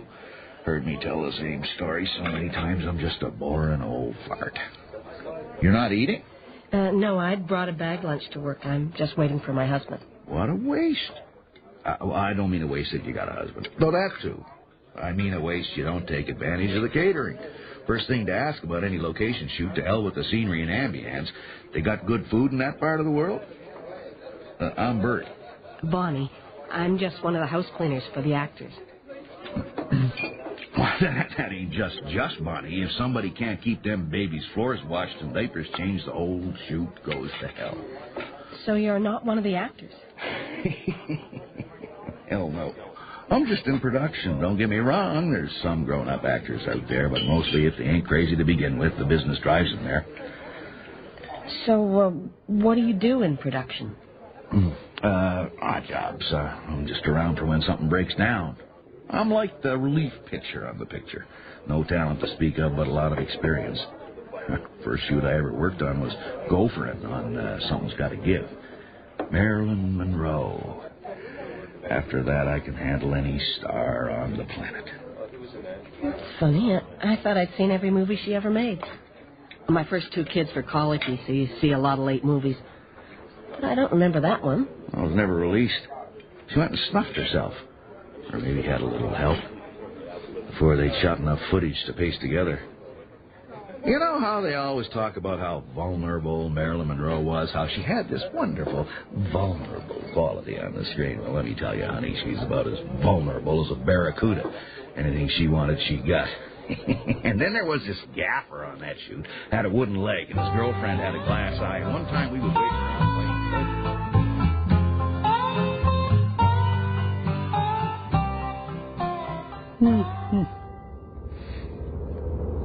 You read murder mysteries, Ben? My wife does sometimes. Well, maybe Bonnie will like this one. It's not too awful. I read it today. Thanks. No point in keeping them around once you know who killed her. You read the whole book today? And half another one. You spend more time sitting around the Winnebago than in front of the camera. Must drive you batty. if you weren't to begin with. I get used to it. Oh, hell, I'm lucky to be working at all. You? Don't believe everything you read in the papers, Ben. This business is a crapshoot, and my last 2 starring vehicles crapped out. But I got a big one coming out next month. Maybe that'll turn things around. Bound to. Once you've had a taste of it, they got you. Once you've gotten used to being chauffeured around and 100 million people watching your face up on the screen, you think that's the way it's supposed to be. You know, you'll do anything, use anything to stay there. Anything. Can't be much fun having nothing to come home to either. I read in the papers how your wife's making another movie in Spain all the time you're going to be here. Yeah. Well, that's a part of the gig, too. It must get hard on you sometimes. Not as often as when I was 18.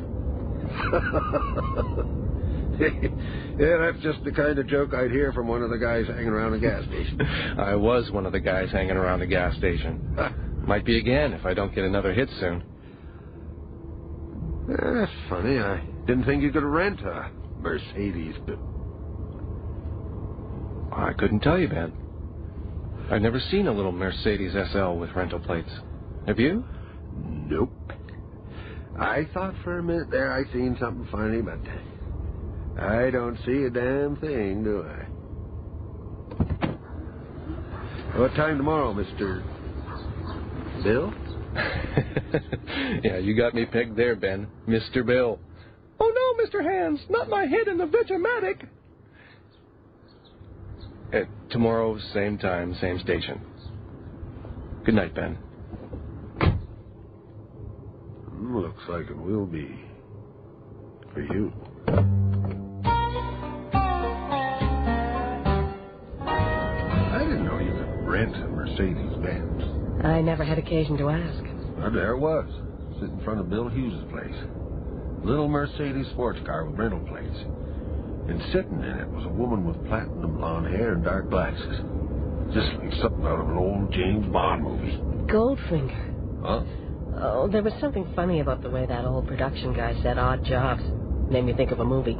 Odd Job and Goldfinger. Oh. Sorry, you were saying? About the woman in the car? Oh, nothing more to say. Probably some kind of high-class hooker. Oh, there's no such thing. Oh, come on, Bonnie. Him and his wife must spend half their lives 4,000 or 5,000 miles apart. They probably got some kind of an arrangement. Yeah, it's called marriage.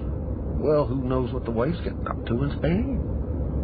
They're a different kind of people than us. They just live a different kind of life.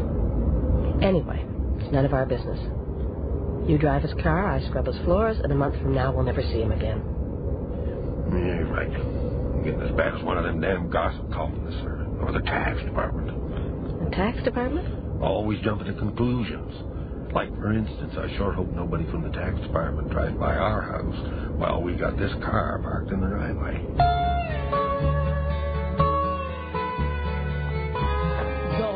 Goldfinger, pretty girls, beware of his heart of gold. What? He will turn... Oh, I'm sorry, I didn't... Oh, that's all right. What time is it? About 10:30. I'm the house cleaner. Yeah, I figured that out. I should hit the shower anyway, so just do what you're doing. You might want to change the sheets. Yeah, I might.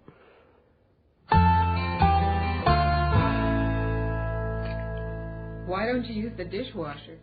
A waste of water for 2 plates and frying pans. Dishwashers don't really clean cooking pans anyway. The only thing the damn machines are really good for is hiding dirty dishes. I'm sorry if I was a bit rude a little while ago. I'm not really functional till I've had a shower. Neither am I. Look, Bill and I would really appreciate it if you didn't... Loose lips, don't you? Yeah, right. I know Bill always forgets about tipping. I think the red ones are 50s. I don't need to be bribed to mind my own business. I'll leave it on the table anyway.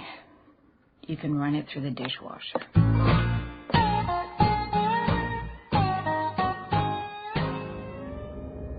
But the Mercedes wasn't there when I dropped you off this morning and picked up Bill. It was in the garage. I saw it going up the driveway.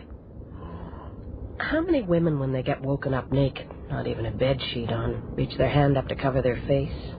I wouldn't know.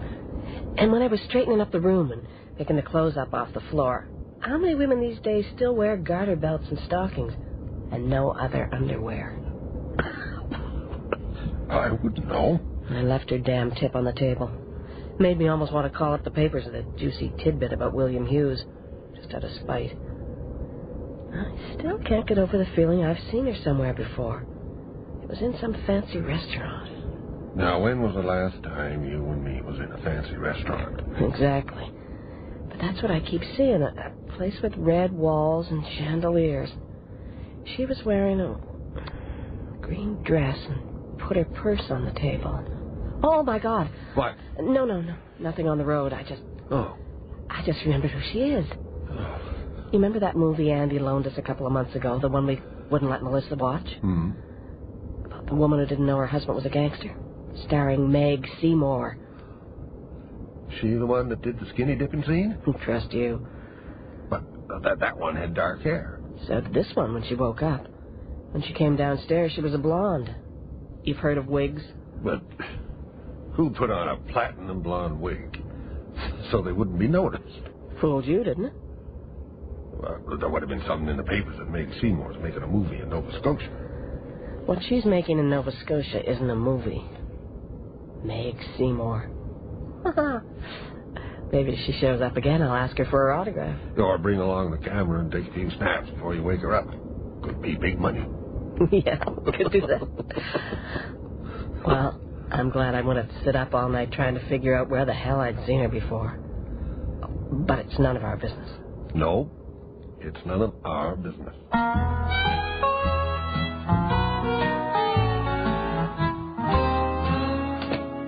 Ben?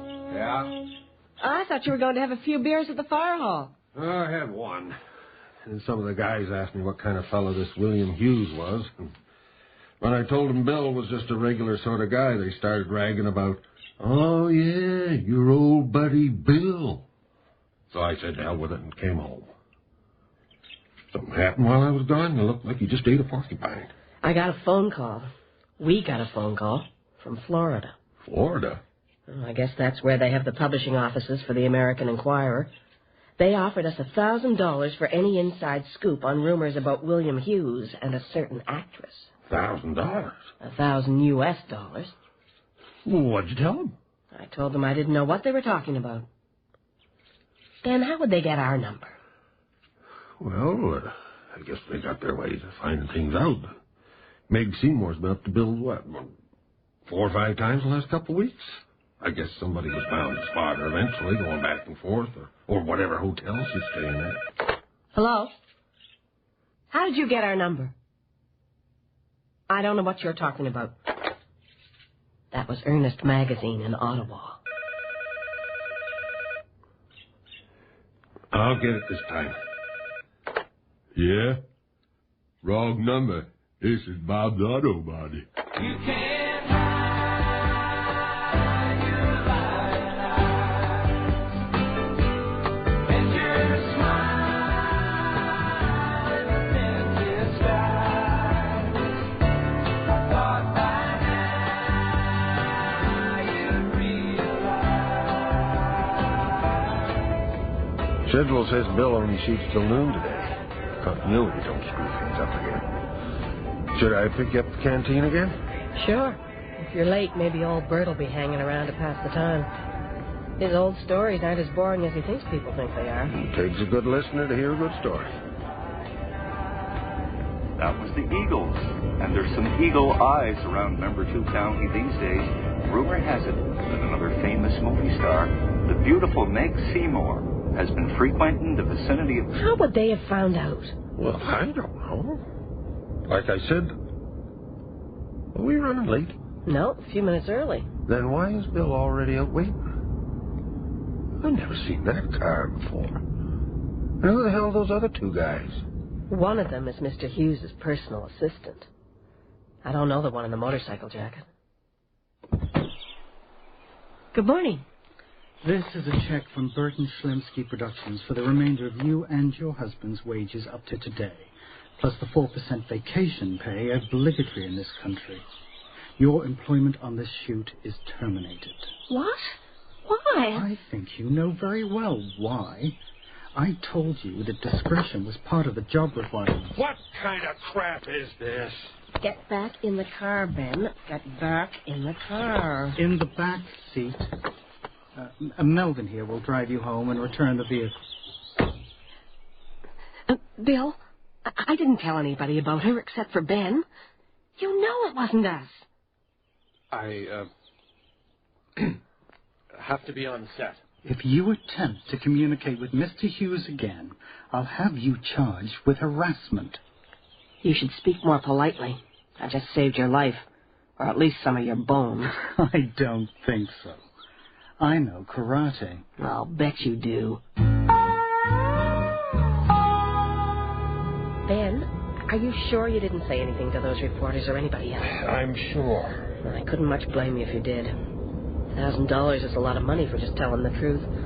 1,000 American. Well, I didn't. How the hell am I supposed to know you didn't? Let's not get into an argument in front of this jerk, or behind this jerk. If you two are going to fight, at least don't go too... Shut up, Melvin.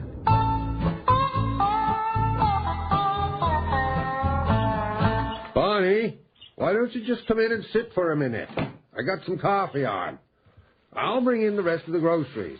There is no rest of them. I just picked up a few things to get us through the next week or so till I can get back to my regulars. We still got money in the bank. That's for the mortgage. It was a long lineup at the checkout counter, so I had the time to flip through all the so-called newspapers. The ones that didn't have front-page headlines about Hughes Seymour love nest had it on the second page. Who could have told them? I don't think we'll ever know. For once, Bonnie, just leave it at that. Just shrug your shoulders and walk away. Hello? Oh, Mrs. Parker, thanks for returning my call. It looks like I'll be able to get back to doing your house sooner than I...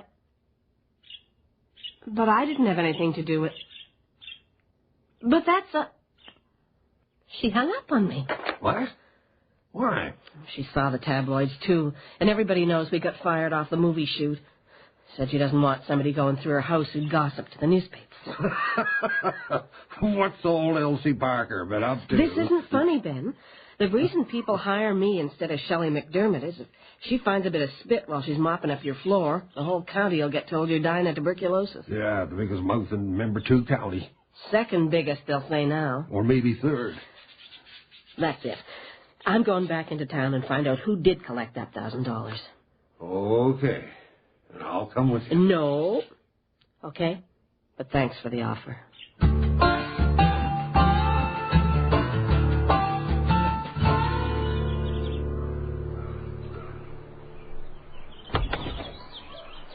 I thought I warned you not to... I've got no intention of harassing anybody. I just need a minute of your time.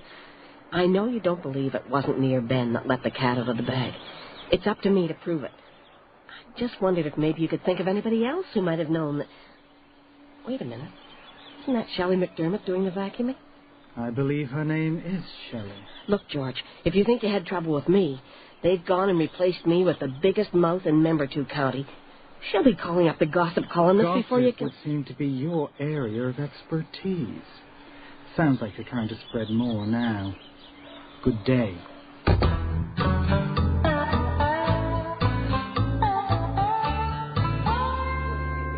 Bonnie, haven't seen you in here for a while. Oh, I'm not even supposed to be here.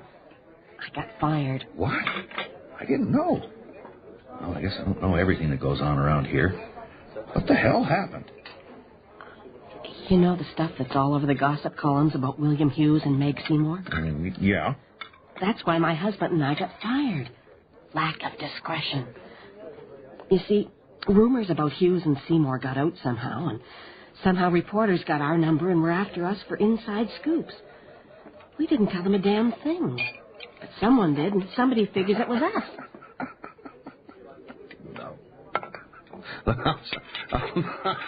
I'm sorry, Bonnie, but I know it's not a joke, but let me try and explain.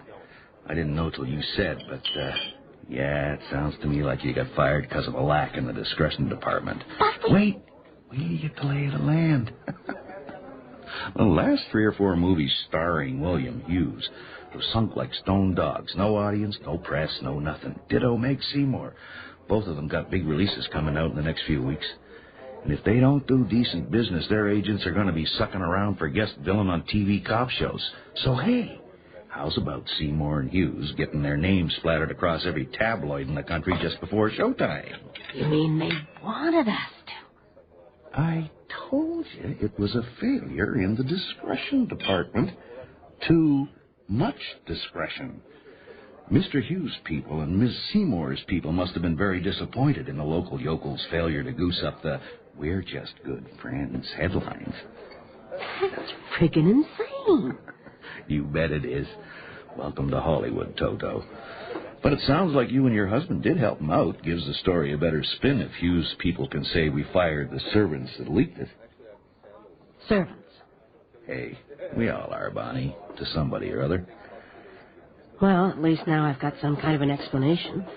Not that anybody will believe it when I try and tell them Ben and I can still be trusted. Look, it's too late to try and get you and your husband hired back on this shoot. A few more days and the circus packs up and moves on. But let me try and get the word around that you got screwed over. Talk to some people. Maybe something can get worked out. Thanks, Bert, for offering to try, but I doubt anyone would listen to you. Not after William Hughes and Meg Seymour and their people have put their spin on it. I can try.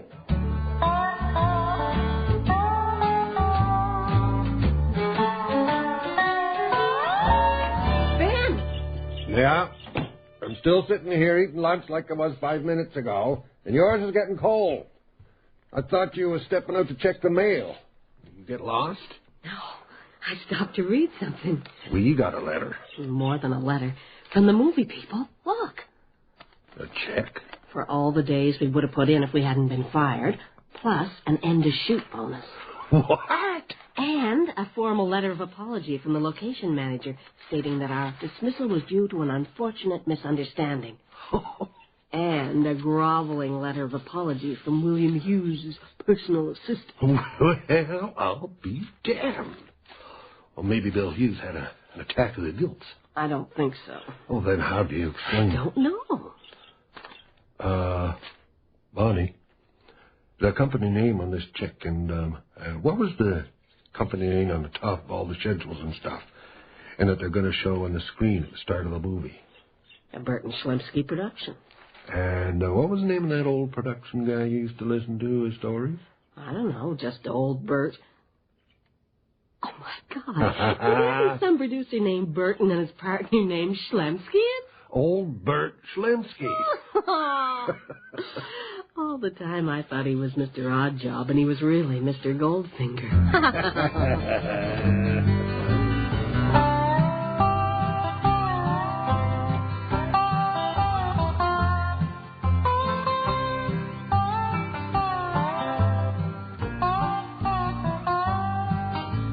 You've been listening to the latest installment of Clean Sweep by Elf Silver, who is this year's winner of the Thomas H. Riddell Award for Fiction. In this episode, which was called Loose Lips, you heard Deborah Allen as Bonnie, Richard Donat as Ben, David Christoffel as William Hughes, Richard Hadley as George, Martha Irving as Meg Seymour, George Jordan as the radio announcer, and Tom Gallant as Bert. The original music was composed by Scott McMillan and David McIsaac, and was performed by Gordon Stobie, Jamie Gatty, and Andre Lacroix, together with the two composers. The recording engineer was Pat Martin, with sound effects by Dermot Kenny. The associate producer was Peggy Hemsworth, casting by John Dunsworth and Alex Duncan. Clean Sweep is produced and directed in CBC Radio's Halifax Production Center by Bill Howell, the executive producer of The Mystery Project. I'm Bob Boving, thanking you for listening and inviting your comments. Boving here with The Mystery Project. It's Chapter 11 of Elf Silver's series, Clean Sweep from Halifax. Life in Number 2 County is a combination of struggle in terms of making ends meet and serenity when they do. But like the nearby ocean, storms can suddenly lash their world. And often Bonnie Marsden is right in the eye of that storm. Deborah Allen and Richard Donat star as Bonnie and Ben Marsden in Borderline Collie. And it's not a barrel of laughs.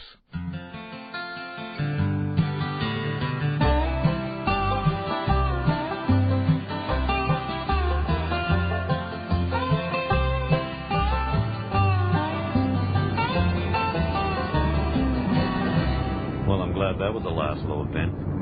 My nerves ain't so good anymore. Mine neither. You gonna hold on to it? Just till we can all four get together and do the divvy. You got it safe or something? I'll just tuck it in a rolled-up pair of socks. Not even Bonnie goes in my sock drawer. It's all right, Floyd. I got a couple of beers in the drop box. Sounds good, Locke.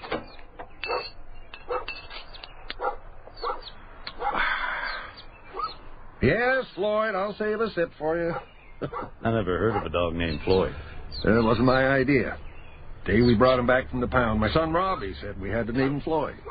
I asked him why, and Robbie said, because he's a pretty boy, but you wouldn't want to mess with him. You don't look mean.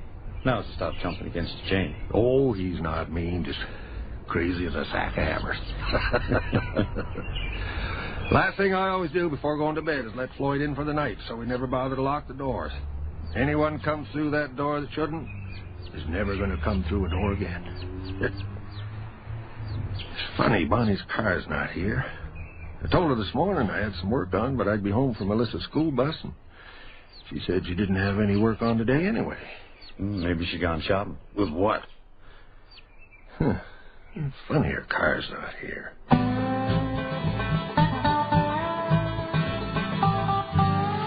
Bonnie Marston? Mm-hmm. I'm Dr. McGuigan. One of our McGuigans? I grew up in Membertou County, if that's what you mean. My father's Frank McGuigan. Maybe you know him. A little. And your uncles. And you're a doctor. Well, I made it through med school at Dal. Now I'm in residency. Guess that makes you the black sheep of the family. You do know my family. Now, you say you've been feeling some abdominal pain? Some. Well, it was only a sort of soreness for the last few days, and then all of a sudden around noon today it started getting excruciating. Tylenol couldn't cut it, and I started getting scared. Scared? You see, Dr. McGuigan... Vince, friend of the family. Vince, last year I had some operations. Dragged on a long time, long enough for me to lose my job at the credit union. The doctors still don't know whether it was just because the warranty on my plumbing expired early or whether it was because of Melissa. Melissa? Melissa, the medical miracle. You see, I had my tubes tied about 17 years ago, and then about 7 years ago along came Melissa. Lucky for your gynecologist he wasn't practicing in the States. She... Whatever. Could you lie down on your back, please, so I can do a little probing? Sure, but it'll take a minute.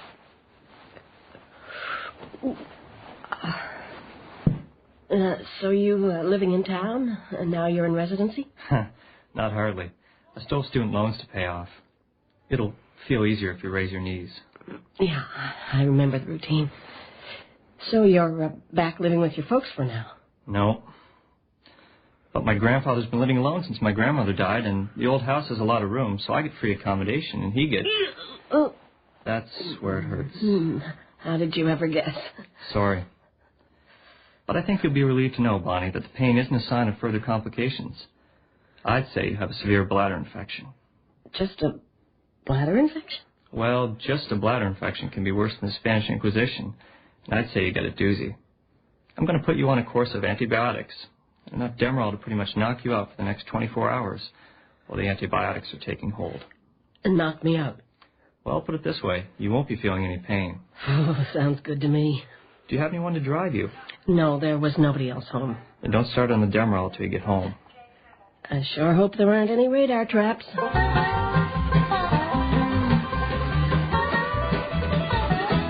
dang fool's got his chain wrapped around that tree again. Well, he'll be all right for another couple minutes. He is a pretty-looking dog when he's not showing his teeth. What kind of breed is he? He's what they call a borderline collie. Thought so. Had one of them when I was a kid. Oh, there's the dang school bus. Better go look for Melissa. Thanks for the beer, Lachlan. You bet. What's the matter, Pumpkin? You walked from the bus stop before. There's a man on the road. He was following me. Stay there, Melissa. See you soon, Ben. The socks dry. Yeah, Lachlan. There's no man walking on the road, Pumpkin. There was. It was Creepy Charlie. Who? There was a lady came to school to make us street-proofed. I remember helping Mummy in the garden and her saying the worst weed to watch out for was Creepin' Charlie. So I said in class, watch out for Creepin' Charlie, and everybody laughed. It wasn't funny. Well, it's good to be careful, Melissa, but the man on the road could have been just a visitor, seeing one of our neighbors. Maybe. Well, let's go get Floyd untangled. Floyd, did you get yourself rammed around that dang tree again?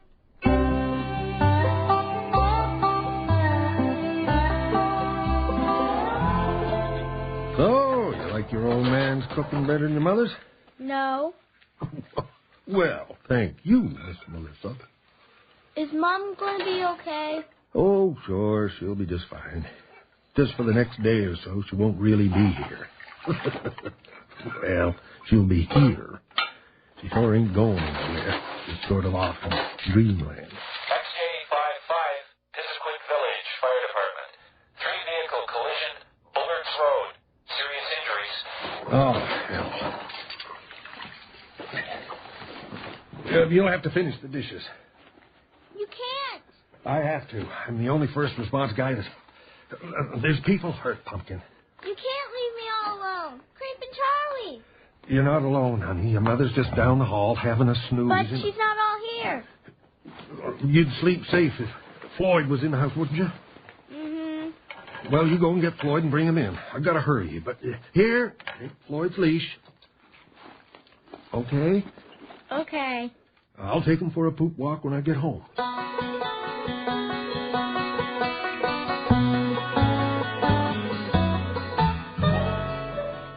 Mommy, wake up. Please wake up. Huh? What? It's Creepin' Charlie.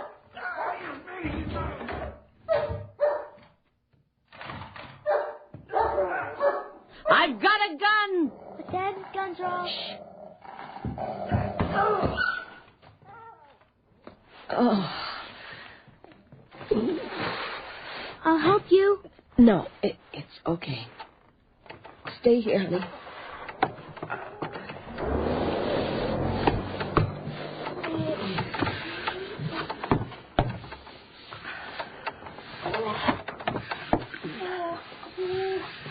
Here, Floyd. Oh, God. Mommy! Don't come in here, Melissa. Just go into the kitchen and reach the phone down for Mommy, okay? And dial 911.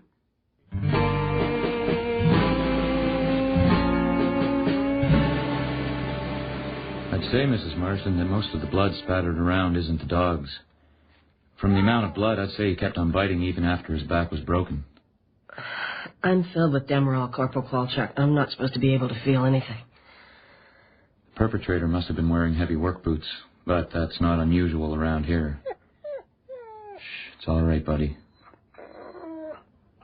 Did your daughter happen to notice any details about the man she thought was following her this afternoon? I'm not sure. If there was a pedophile stalking her, he could have been watching the house and seen your husband leave. It is unusual that a man who preys on children wouldn't run from the first growl. Unfortunately, there's no such thing as a typical criminal. I'll talk to Melissa tomorrow. See if I can get a description. Good idea, but it may not be necessary. Whoever did this is going to get caught immediately anyway. How? Every hospital and doctor in the area will be alerted for a patient in need of a lot of stitches, and maybe a blood transfusion and a booster tetanus shot. It's all right. Some dogs kind of make a mockery out of Darwin, don't they? How's that? Evolution says the prime directive is self-preservation. All your dog had to do was run when the first boot hit him, and stay out of the way. He wouldn't. You see, he's... The day Ben and Robbie brought him home from the pound, I said, I thought you were going to get a puppy. But he'd looked at them with his big brown eyes, and he knew he was due to be put down. Whoever had him before did something to that dog. Took him a long time to believe we weren't going to hurt him. So if it looks to him like anybody's going to try to hurt us... I don't want to move him, but... You don't have to. The mudroom's just an add-on. Nothing under the floor but 2x4s on the ground. What's his name? Floyd. You're a hell of a good dog, Floyd.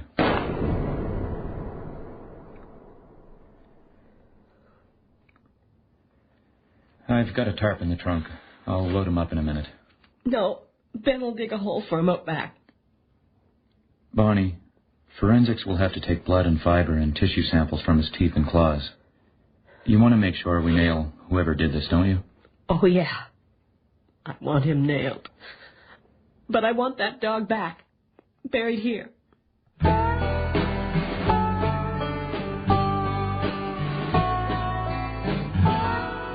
Nothing? I don't understand it, Mrs. Marsden. We've expanded the alert to every medical practitioner in the province, but none of them encountered any such emergency 4 nights ago or since. I don't see what more you can do, Corporal Qualter. He has to get medical attention eventually. But in the meanwhile, to be safe, it might be a good idea if somebody accompanied your daughter to the school bus every morning and met the school bus when she comes home. We're already doing that. And if it might be possible for your husband to be home whenever your daughter's not in school.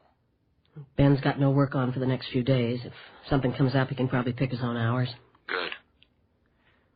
Your husband staying around home will solve another worry besides your daughter's safety. What's that? I just think it would be better for all concerned if I had the suspect in custody before Ben knew who it was. I understand. I'll let you know the instant I hear anything. Thank you. Bye now. Nothing. Not a damn thing. Bonnie, there's something Well, I didn't figure there was any point talking about it if Melissa was right about Creeping Charlie and Kowalchuk was right about catching them right away. Talking about what? There might have been a different reason besides Melissa for somebody to want to get into our house that night. Oh? There's $4,000 wrapped up in a pair of work socks in my drawer. What? Well, you remember a couple of years ago the Brunswick Oil Company put up 3 gas stations in Pisiquid Village? Sure. They figured everybody'd be too stupid to figure out they were just going to undercut the local stations till they'd choked out the competition and then jack up their prices. Well, when Brunswick Oil finally decided to cut their losses, shut down their stations here and try it again somewhere else, one of the guys at the fire hall offered to buy one of the structures for a workshop. Offered him $50,000. The company just laughed in his face. Said they could make 5 times that in tax write-offs if they just bulldozed it and left the concrete pad. You're taking an awful long way around to $4,000 in your sock drawer. I just want you to understand how it got there. So, the guy who offered to buy it got kind of mad. He happened to know somebody who was going to be working on a destruction crew. And I knew some people that deal in all kinds of salvage. So every night there'd be 2 piles of trash at the destruction site. One pile was trash, and the other pile would be perfectly good pipes and fittings, propane tanks, wash sinks. So you stole it? We didn't steal it, Bonnie. Or if we did, who'd we steal it from? Whether or not we took that stuff or it got smashed and trashed, the company still gets its tax write-off and the tax department still gets stiffed for it. The only difference is that me and 3 other guys got $4,000 to split between us. What 3 other guys? Harlan Wade, John McGuigan. John McGuigan? You got yourself tied in with the McGuigans. I didn't get tied in, just one little deal. Anyway, wasn't it a McGuigan that fixed up that infection that was ripping your guts out? And who else? Lachlan from the Blackbriar. I wouldn't want to think it about Lachlan. Hell, I wouldn't want to think that about any of the boys. But he knew about old Floyd, how I never let him in till just before I go to bed, and he knew where I was going to keep the money. But the other 2 knew that already. It was sort of a joke about my wool safe, because that's where I always... Well, once in a long while, a few times, a little deal came along. So I thought maybe I'd go look in on Lachlan and Harlan and John McGuigan just to make sure they hadn't had any medical problems lately. But the problem is, we're kind of mad right now. You're not the only one. And you know what'll happen. I'll go in meaning to just be cool, and next thing you know, I'm throwing somebody up against the wall. But you can find things out from people without them even knowing you asked a question. All right, I'll do it. But we're going to have a lot to talk about later. Right? Okay, thanks. Bye now. Lachlan won't be at the Blackbriar till the night shift. They didn't say he'd been off work, but I guess he could be hobbling around behind the bar and no one would notice. I guess I'll drive by McGuigan's garage and gas up the car. It'd buy me a bit more time there if I got the tank filled, but I've only got $5. Yeah. Guess I know where I could lay my hands on a few extra dollars. Filler? You must be feeling pretty flush, Bonnie. Just cleaned 4 houses in 2 days. The way I see it, John, better I stock up right away on things I'm going to need, or I've gone and spent it all on something else. Yeah, I know what you mean. They find out who broke in at your place yet? No. Wish I could find out before the Mounties do. I sure would like to put the boots to whoever put the boots to my old buddy Floyd. Old buddy? I've been up to your place once or twice to give Ben a hand with a couple of things, and Floyd would always hang around and guard us. Just happened to be times when he was off working somewhere. Guess it did. That'll be $28. Okay. I'm getting worried about my muffler might be getting rusted out. Should I pull in over the pit? No need. As long as your door handle will hold me.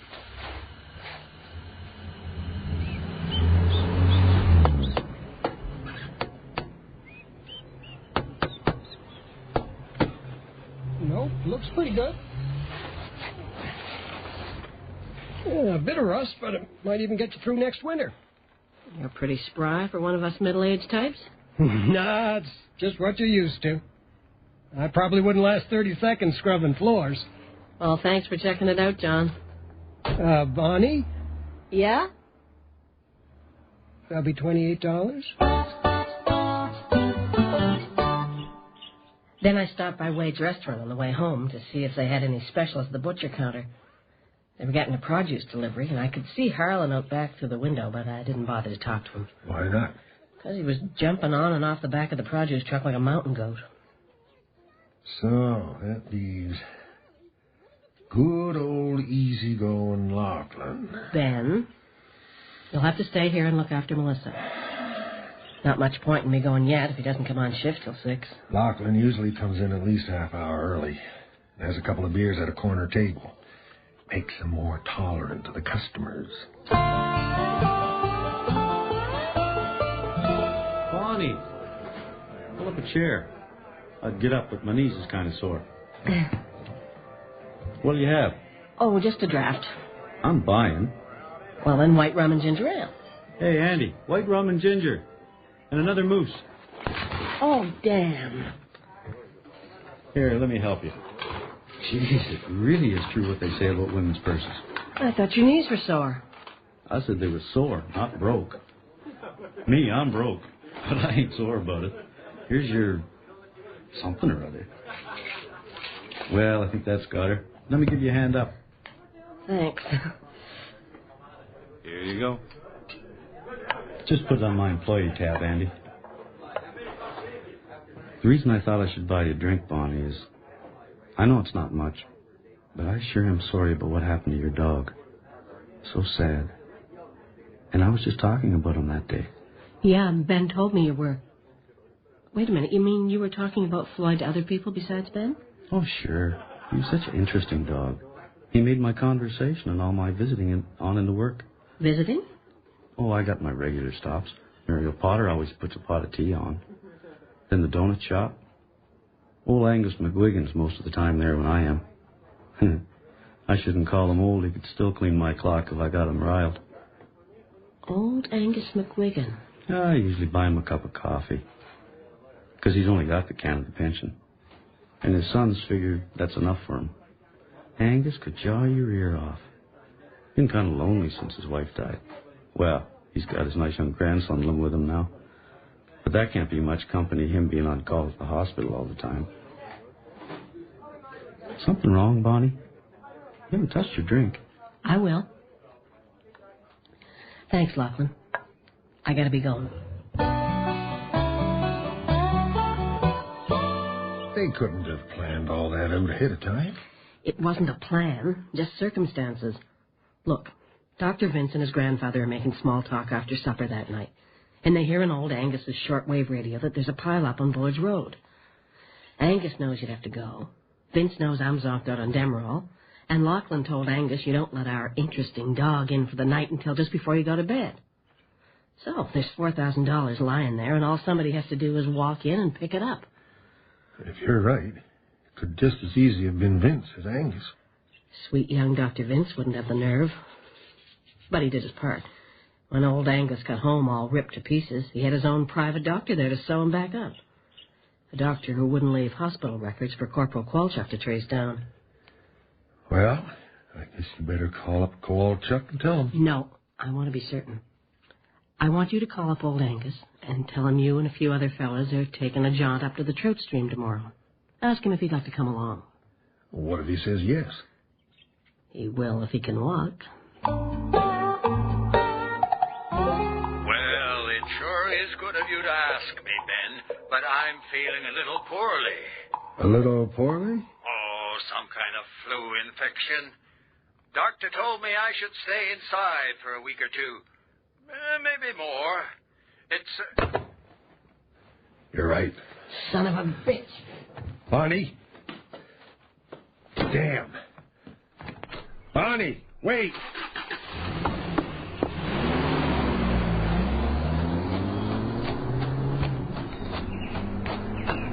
Melissa? Yeah? Leave off playing with the rabbits and go next door. Tell them I'll be back to get you in a few minutes. Hurry along now.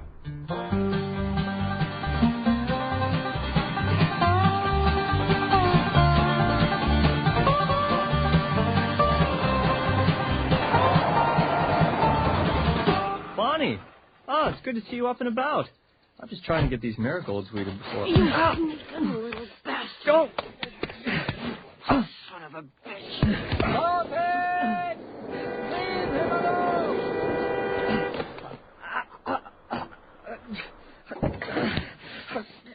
Bonnie, get off it. Bonnie! Stop it! I've got a gun! It doesn't look to me like you really do have a gun, Angus. No more than did the last person you heard shout that. Must be awkward getting around in them crutches with your arm all bandaged up. You're lucky you got any legs left at all. I seen old Floyd turn a whole ham bone into powder in about 5 minutes. Ben, You what? You better crutch yourself inside and dial 911 and tell the Mounties they got about 5 minutes to get here. 'Cause if there ain't someone here in 5 minutes to get between you and us Marsdens, what's going to happen to you shouldn't happen to a dog. Knuckle sore? No, just my left chest where he tried to punch me off. You sure have moved a long way from the credit union in just about a year and a bit. How's that? Well, I can't see Mrs. Marsden, the loans manager, beating the crap out of the neighborhood doctor. Maybe she might have. Oh, you sure have moved a long way from a lot of things since the Parks Department laid you off. Huh? Stealing salvage guys. It wasn't stealing. Getting up to God knows what else I don't know about yet. Bonnie, I gotta do what I can to keep up my share of the bills or we'll go under. If there was enough work rebuilding other people's back decks or hauling firewood, I'd stick to that. I know. But there's other ways of going under. When you wander too far out on the edges, the kinds of people who live out there... Floyd would still be running around the backyard if you hadn't got involved in that deal that wasn't really stealing. And Melissa was in the house. I'm not saying it's your fault, Ben, because it wasn't. Just that... Yeah, I know. I got a lot of things to think over. But one thing already decided that I'm going to take Melissa down to the pound and pick out a pup. And I already know what we're going to call him. What? Clyde. Clyde? Yeah, you know. Pretty boy Floyd, Bonnie, and... Ben.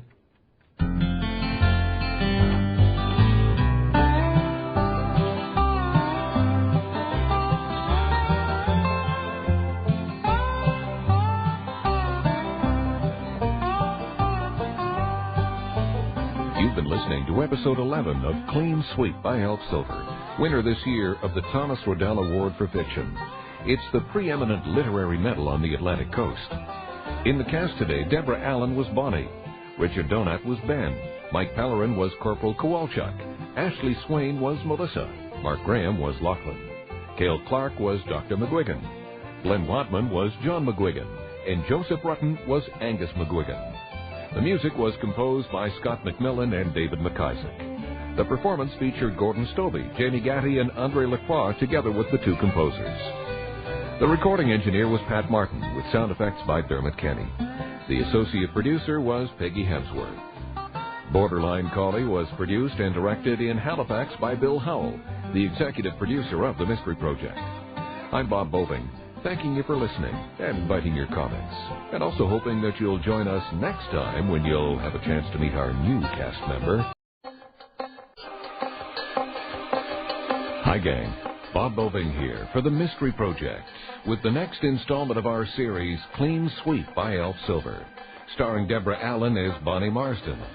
Being a good Samaritan can have a downside, and Ben Marsden is about to discover how down it can go when you get mixed up with the wrong sort of folks, official and otherwise. This episode, the Al Capone of Membertou County.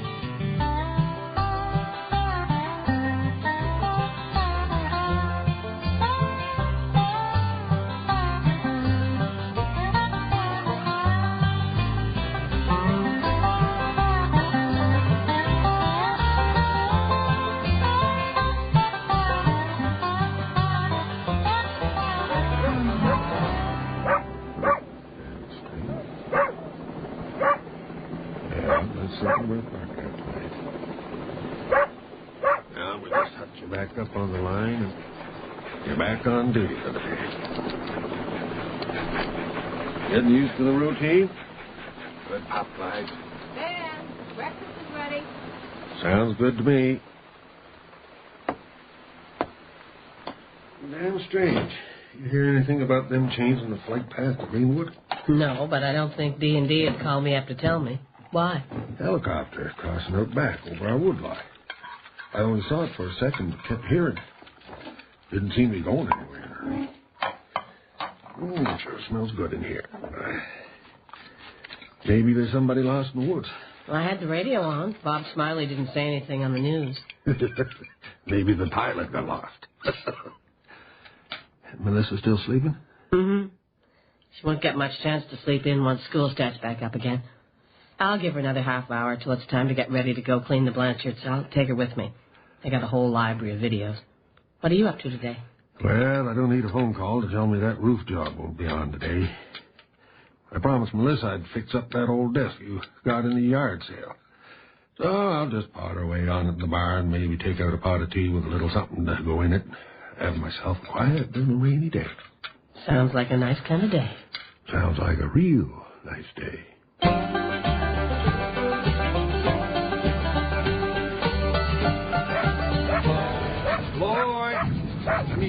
Clyde, don't have to take your job, Dad. Hello! Stay clear of him. He's a pound dog. Just circle around his line. It'll probably hold. That's the kind of cable they use to tie down airplanes. My name's Jim Taylor. This is my wife, Amy.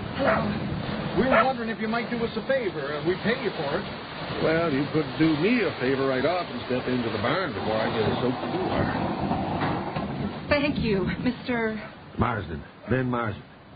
You two can just unfold a couple of those lawn chairs there, and I'll get a fire going in the heater before you catch pneumonia.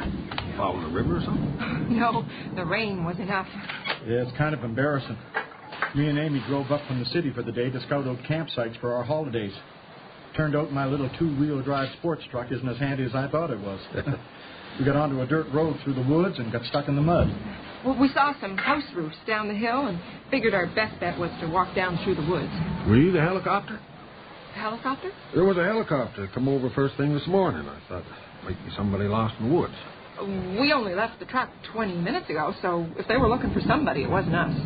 We thought we might be able to find a gas station with a tow truck. But then we come out of the woods into your yard, and sitting right there is that big four-wheel drive pickup. Some days it's a four-wheel drive. Some days you got to start with a hammer. I thought maybe you could tow us out. We'd pay you $20. Well, I can give it a try. But first, we better get you two drowned rats to stop shivering. Tea's still warm, and I always keep an extra couple of cups out here. Ben, tea'd be nice, but you wouldn't happen to have anything a little stronger to take the chill off Amy? Just might. Got a little pint of spring water. Spring water wasn't exactly what I had in mind. This is Membertou County spring water. It's 140 proof. Should warm you both up just fine. Oh, yeah. You ever had moonshine before, Amy? No, but it sure does the trick. I haven't had a drink of shine in years, and it sure wasn't as smooth as this. Could I buy a bottle off you, Ben? It's not for sale. Oh, I sure would like a bottle to take home. I'll pay top dollar. This stuff isn't for selling, ever. It's just a little something that comes my way once in a while, but you're welcome to a refill, and I just might join you.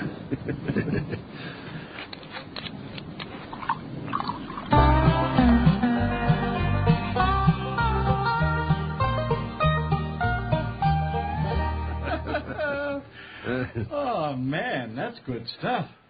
I sure would like to buy a bottle to take back to the city. I told you, it's not for sale. Wouldn't that be fun, Amy? To show up your cousin from Cape Breton. What's his name? Ian. You're always bragging about the stuff they make in the hills up there.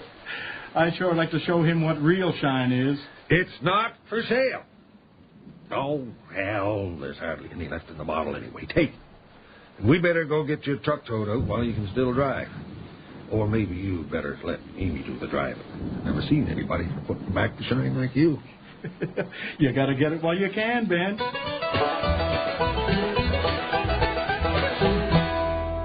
More ketchup, please. Well, okay. But you might as well just drink it out of the bottle. You were going back to that roof job after lunch? No, got it all crowned and done. Everybody wanted to rush before the sun hit them shingles. Hello?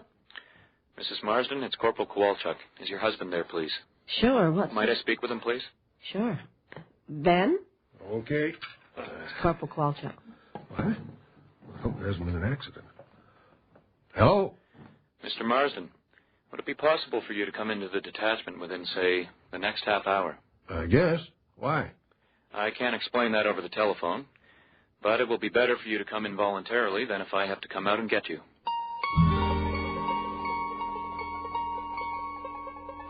You step in here, please, Mr. Marsden. Please take a seat behind the table there. Sure. And now, can you tell me what the hell this is all about? I think it will save a lot of time and trouble if I just introduce you to some people. Would you step in here for a moment, please?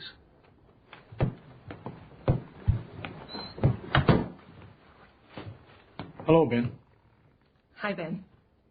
Jim. Amy. The people you know as Jim and Amy Taylor, Mr. Marsden, are agents of the Federal Excise Department. Cute. Real friggin' cute. We thought so. We'll be in the next room, Corporal, if you need us. So, Mr. Marsden, you are being charged with trafficking in illegal contraband liquor. I never sold them anything.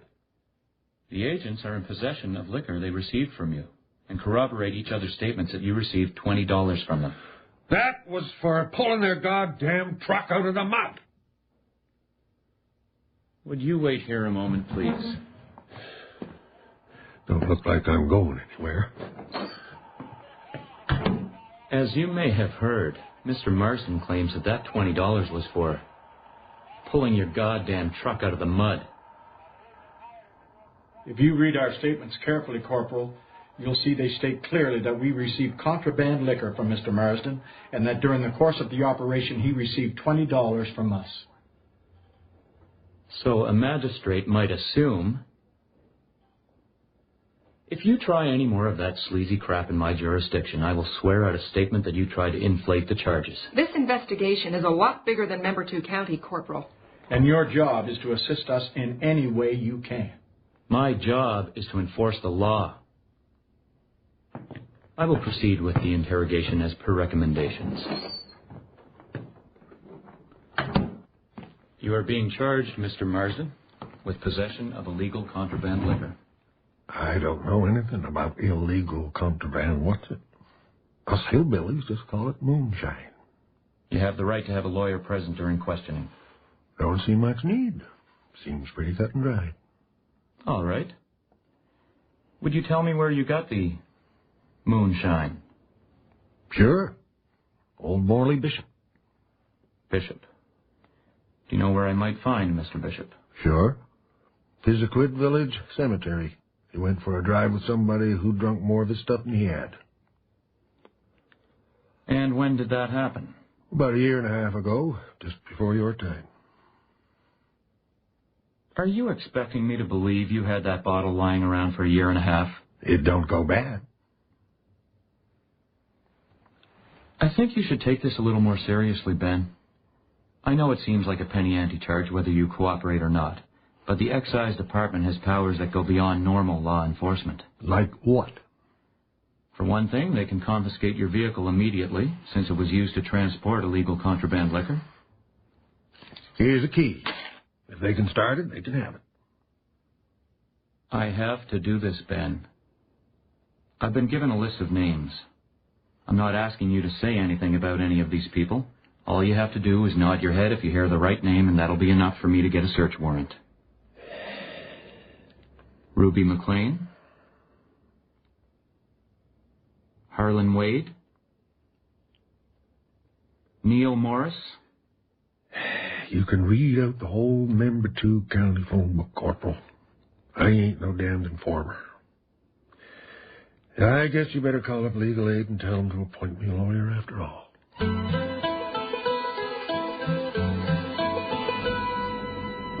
So I'll have to go through the whole damn thing again once legal aid gets a lawyer out here. I'm sorry, Bonnie. For what? For being so goddamn stupid. I should have listened to Clyde. How's that? He went nuts as soon as he got a whiff of those two. Gonna be a great dog. When we go by there, could you pull in for a minute? For the payphone. Yeah, I won't be on it long. But how was anybody supposed to guess the Federal Excise Department would put on this whole complicated undercover operation just because there's a couple old fellas in the hills making a little stuff for people that can't afford the liquor store? They seem to figure that I'm the Al Capone in Member 2 County. Damn it, Bonnie. The whole reason there's supposed to be laws and law officers is to make a decent place to live. Who wants to live in a place where anybody that offers hospitality to a lost stranger is a fool? Look, guess that makes me a fool. You're not a fool, Ben. You're just unlucky.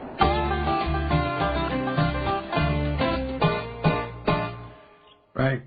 Thanks. I'll be there. Does he sound like he'll be any help? Well, he sounds like he's fresh out of law school, but he's already got the truck back. Sounds like they're backing off. Well, maybe not. The lawyer says the excise people have cleared it through a magistrate, that they had good reason to put a sting on me. What reason? Seems they don't have to tell my lawyer what it is, because it's part of a ongoing investigation. Something damn strange is going on. But if I go around trying to find out what, I'll likely have relays of excise agents following my truck and taking down the names of everyone I talk to. Don't you think you're getting a little paranoid, Ben? Paranoid? Like imagining the Federal Excise Department would send out 2 agents and God knows how much backup to catch a guy who had a pint of moonshine in his barn? You can't think of any other reason why they'd come? No, I can't think of any other goddamn reason. And that's God's honest truth. Bonnie? I'll try and see what I can find out.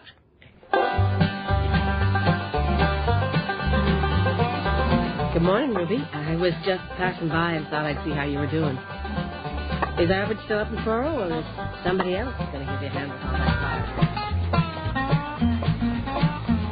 Well, sure, George. I'd love a cup of tea. I guess you heard Ben's in a bit of trouble. The Mounties seem to think he's the Al Capone of member people. Kidding, Muriel. What a sin. Well, I thought maybe I'd drop by for a cup of tea and bring Melissa along if you don't have too many kids on your hands already. Sure, I'd love a cup of tea, Lachlan. But go ahead and finish with your motor. I'm not throwing you off. A videotape. I don't get it, Barbara. How could someone get a videotape from... Sure, I'd love another cup of tea. Melissa go right to sleep? Yeah, for a change. Well, I think I finally found out what happened. Maybe. I was wondering if you were ever going to say anything. I was wondering if my kidneys were going to give out. Oh, I'd found out a lot of possibilities. I found out more about the community we live in the last 2 weeks than in 45 years. You know that nice young couple from away that bought the old Collier place? Yeah. I know them to see them. They're in the Witness Protection Program. I don't know from where. Seemed to me they might like to keep up their informant credentials. And then there's Liz Morgan down the road. Turns out she's tried to have every one of her aunts and uncles arrested for anything from mail-ordering pornography to not reporting their bingo winnings to welfare. And did you know that last month, Harlan Wade had 3 police cars in his driveway for about 2 hours, but no charges were ever laid? I wouldn't like to think that Harlan... I don't know if you can trust anybody anymore.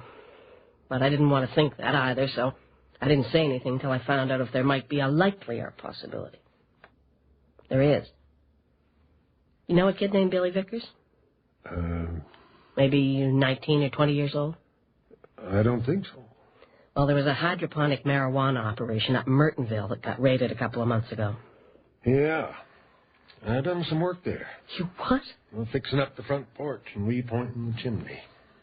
Did you know it was a grow house? And nobody said so, but it doesn't take much brains to figure out.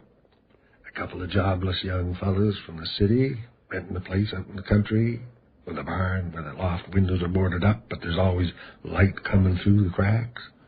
A buried power line that don't seem to be connected to the meter. It was none of my business. But those 2 young fellas weren't 19 or 20, more like 25.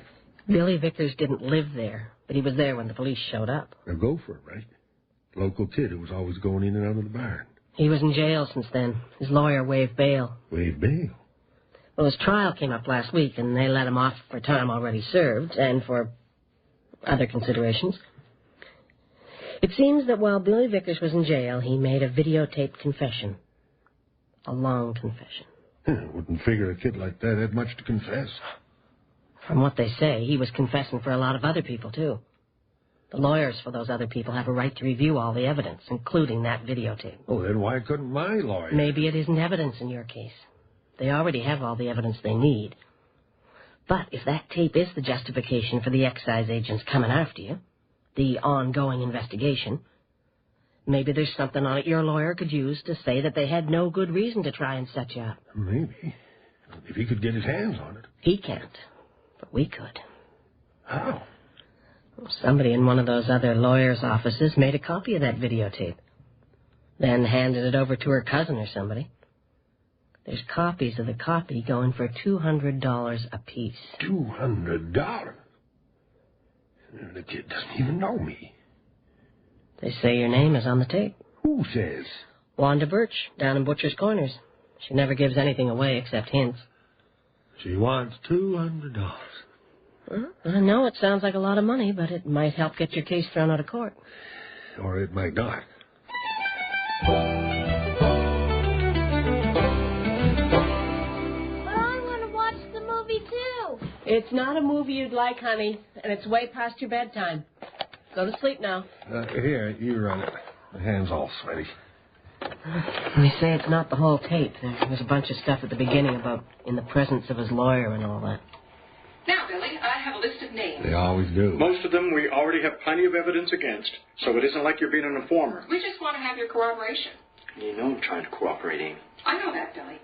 If you recognize one of the names but don't want to say anything, just nod Is your she head. one of them? One of the drowned rats? Are you ready? Yeah. Yeah. And the other one's the other one. Morris Eubanks. No. Ruby McLean. Sorry. But I don't know. Ben Marston. Oh, yeah. Ben Marston. Sure. Big Ben Marsden. He was up at the grow house a few times doing some yard work. He does that kind of handyman stuff, but I think it's just a front. A front for what? Well, after he'd been there one day, one of the other guys said, that big old dumb country boy has got his fingers in every scheme in Member 2 County. I wish. And he always had a little moonshine with him for his breaks. Do you think he has it still? Oh, I wouldn't be surprised if he had 5 or 6 around the county with other people making for him to sell. You can make a lot of money, can't you? Trucking moonshine into Halifax for bars to mix with their vodka or gin or...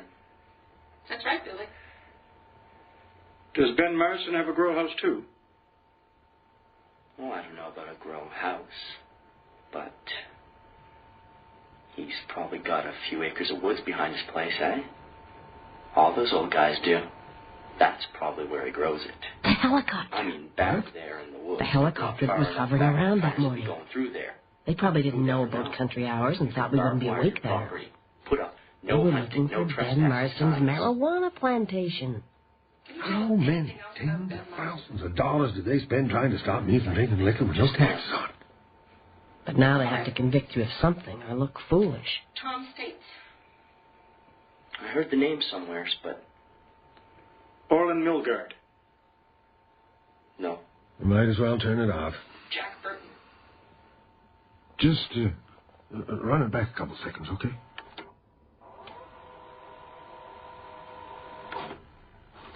Jack Burton. Oh, yeah. He's the boss of it all. Fronts the money to set up grow houses all over Nova Scotia and maybe New Brunswick. Okay. Then buys and gets...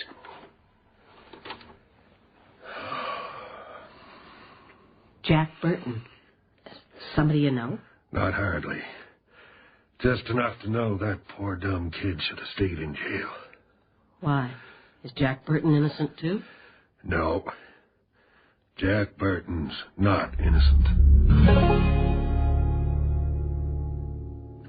If you really can't finish your sandwich, you can take the rest out to Clyde. Okay. Lunchtime, Clyde. Hello? Mrs. Marston, it's Corporal Kowalczyk. You want Ben to come down to the detachment again? Some other scared kid make a statement that Ben Marston's a big-time racketeer? How did you know about that? Same way I found out for you who killed Ray Fletcher or who was beating up Judy Barkhouse.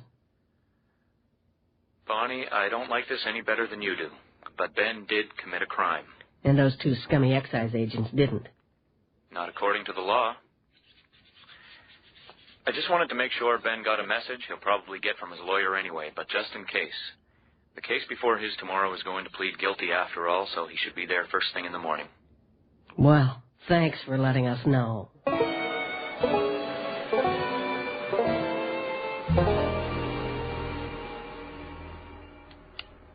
Can't sleep? Not yet.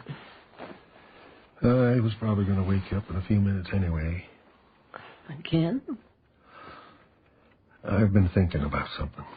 Have been since I last talked to the lawyer. He figures it'll be a fine of $500 or 2 weeks in jail. Mm-hmm. Bonnie, we don't have $500. Especially since spending $200 on that damn tape.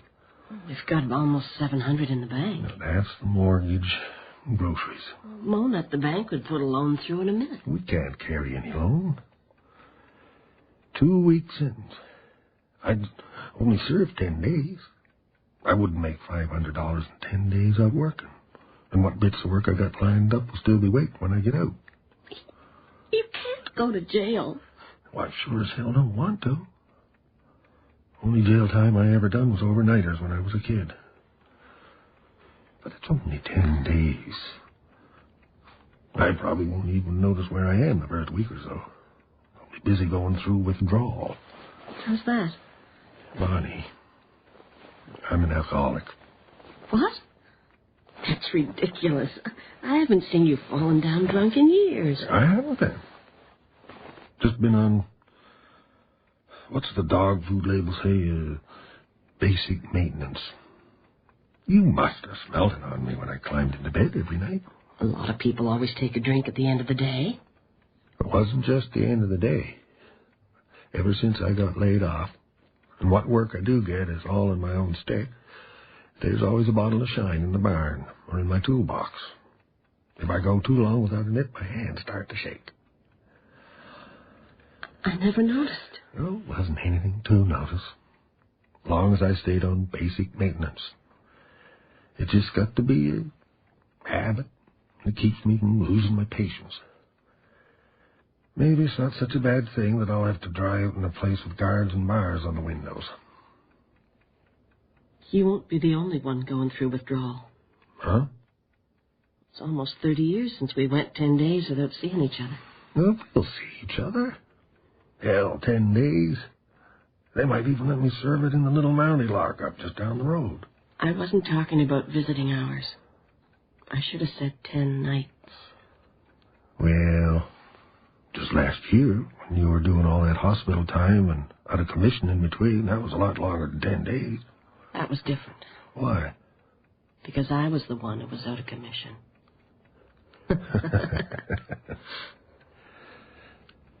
How much do you drink, Ben? Oh, probably a couple of pints a week of the heavy stuff. Some of the old fellows around here had called me a piker. Who knows? By the time they've dried me out in jail, I might come out a different man.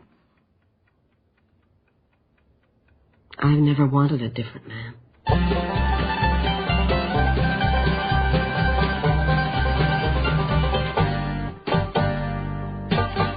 Benjamin Marsden, the court appreciates that your guilty plea has saved a good deal of time and public money.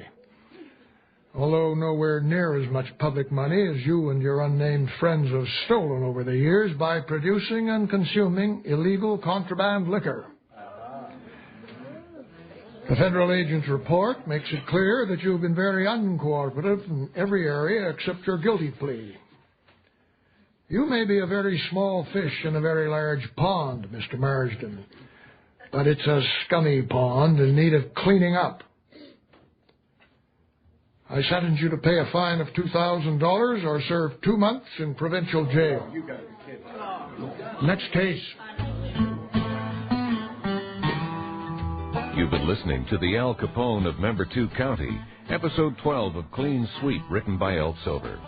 In the cast today, Deborah Allen was Bonnie, Richard Donat was Ben, Mike Pellerin was Corporal Kowalchuk, Ashley Swain was Melissa, Frank McKay was Jim Taylor, Margot Sampson was Amy Taylor, Joseph Wynn was Billy Vickers, and Richard Sercom was the judge. The music was composed by Scott McMillan and David McIsaac. The performance featured Gordon Stobie, Jamie Gatti, and Andre Lacroix, together with the two composers. The recording engineer was Pat Martin, with sound effects by Dermot Kenny. The associate producer was Peggy Hemsworth. The play was produced and directed in Halifax by Bill Howell, the executive producer of The Mystery Project. I'm Bob Boving, thanking you for listening and inviting your comments, and also hoping that you'll join us next time when Bonnie has to deal with more than holding the fort till Ben comes home.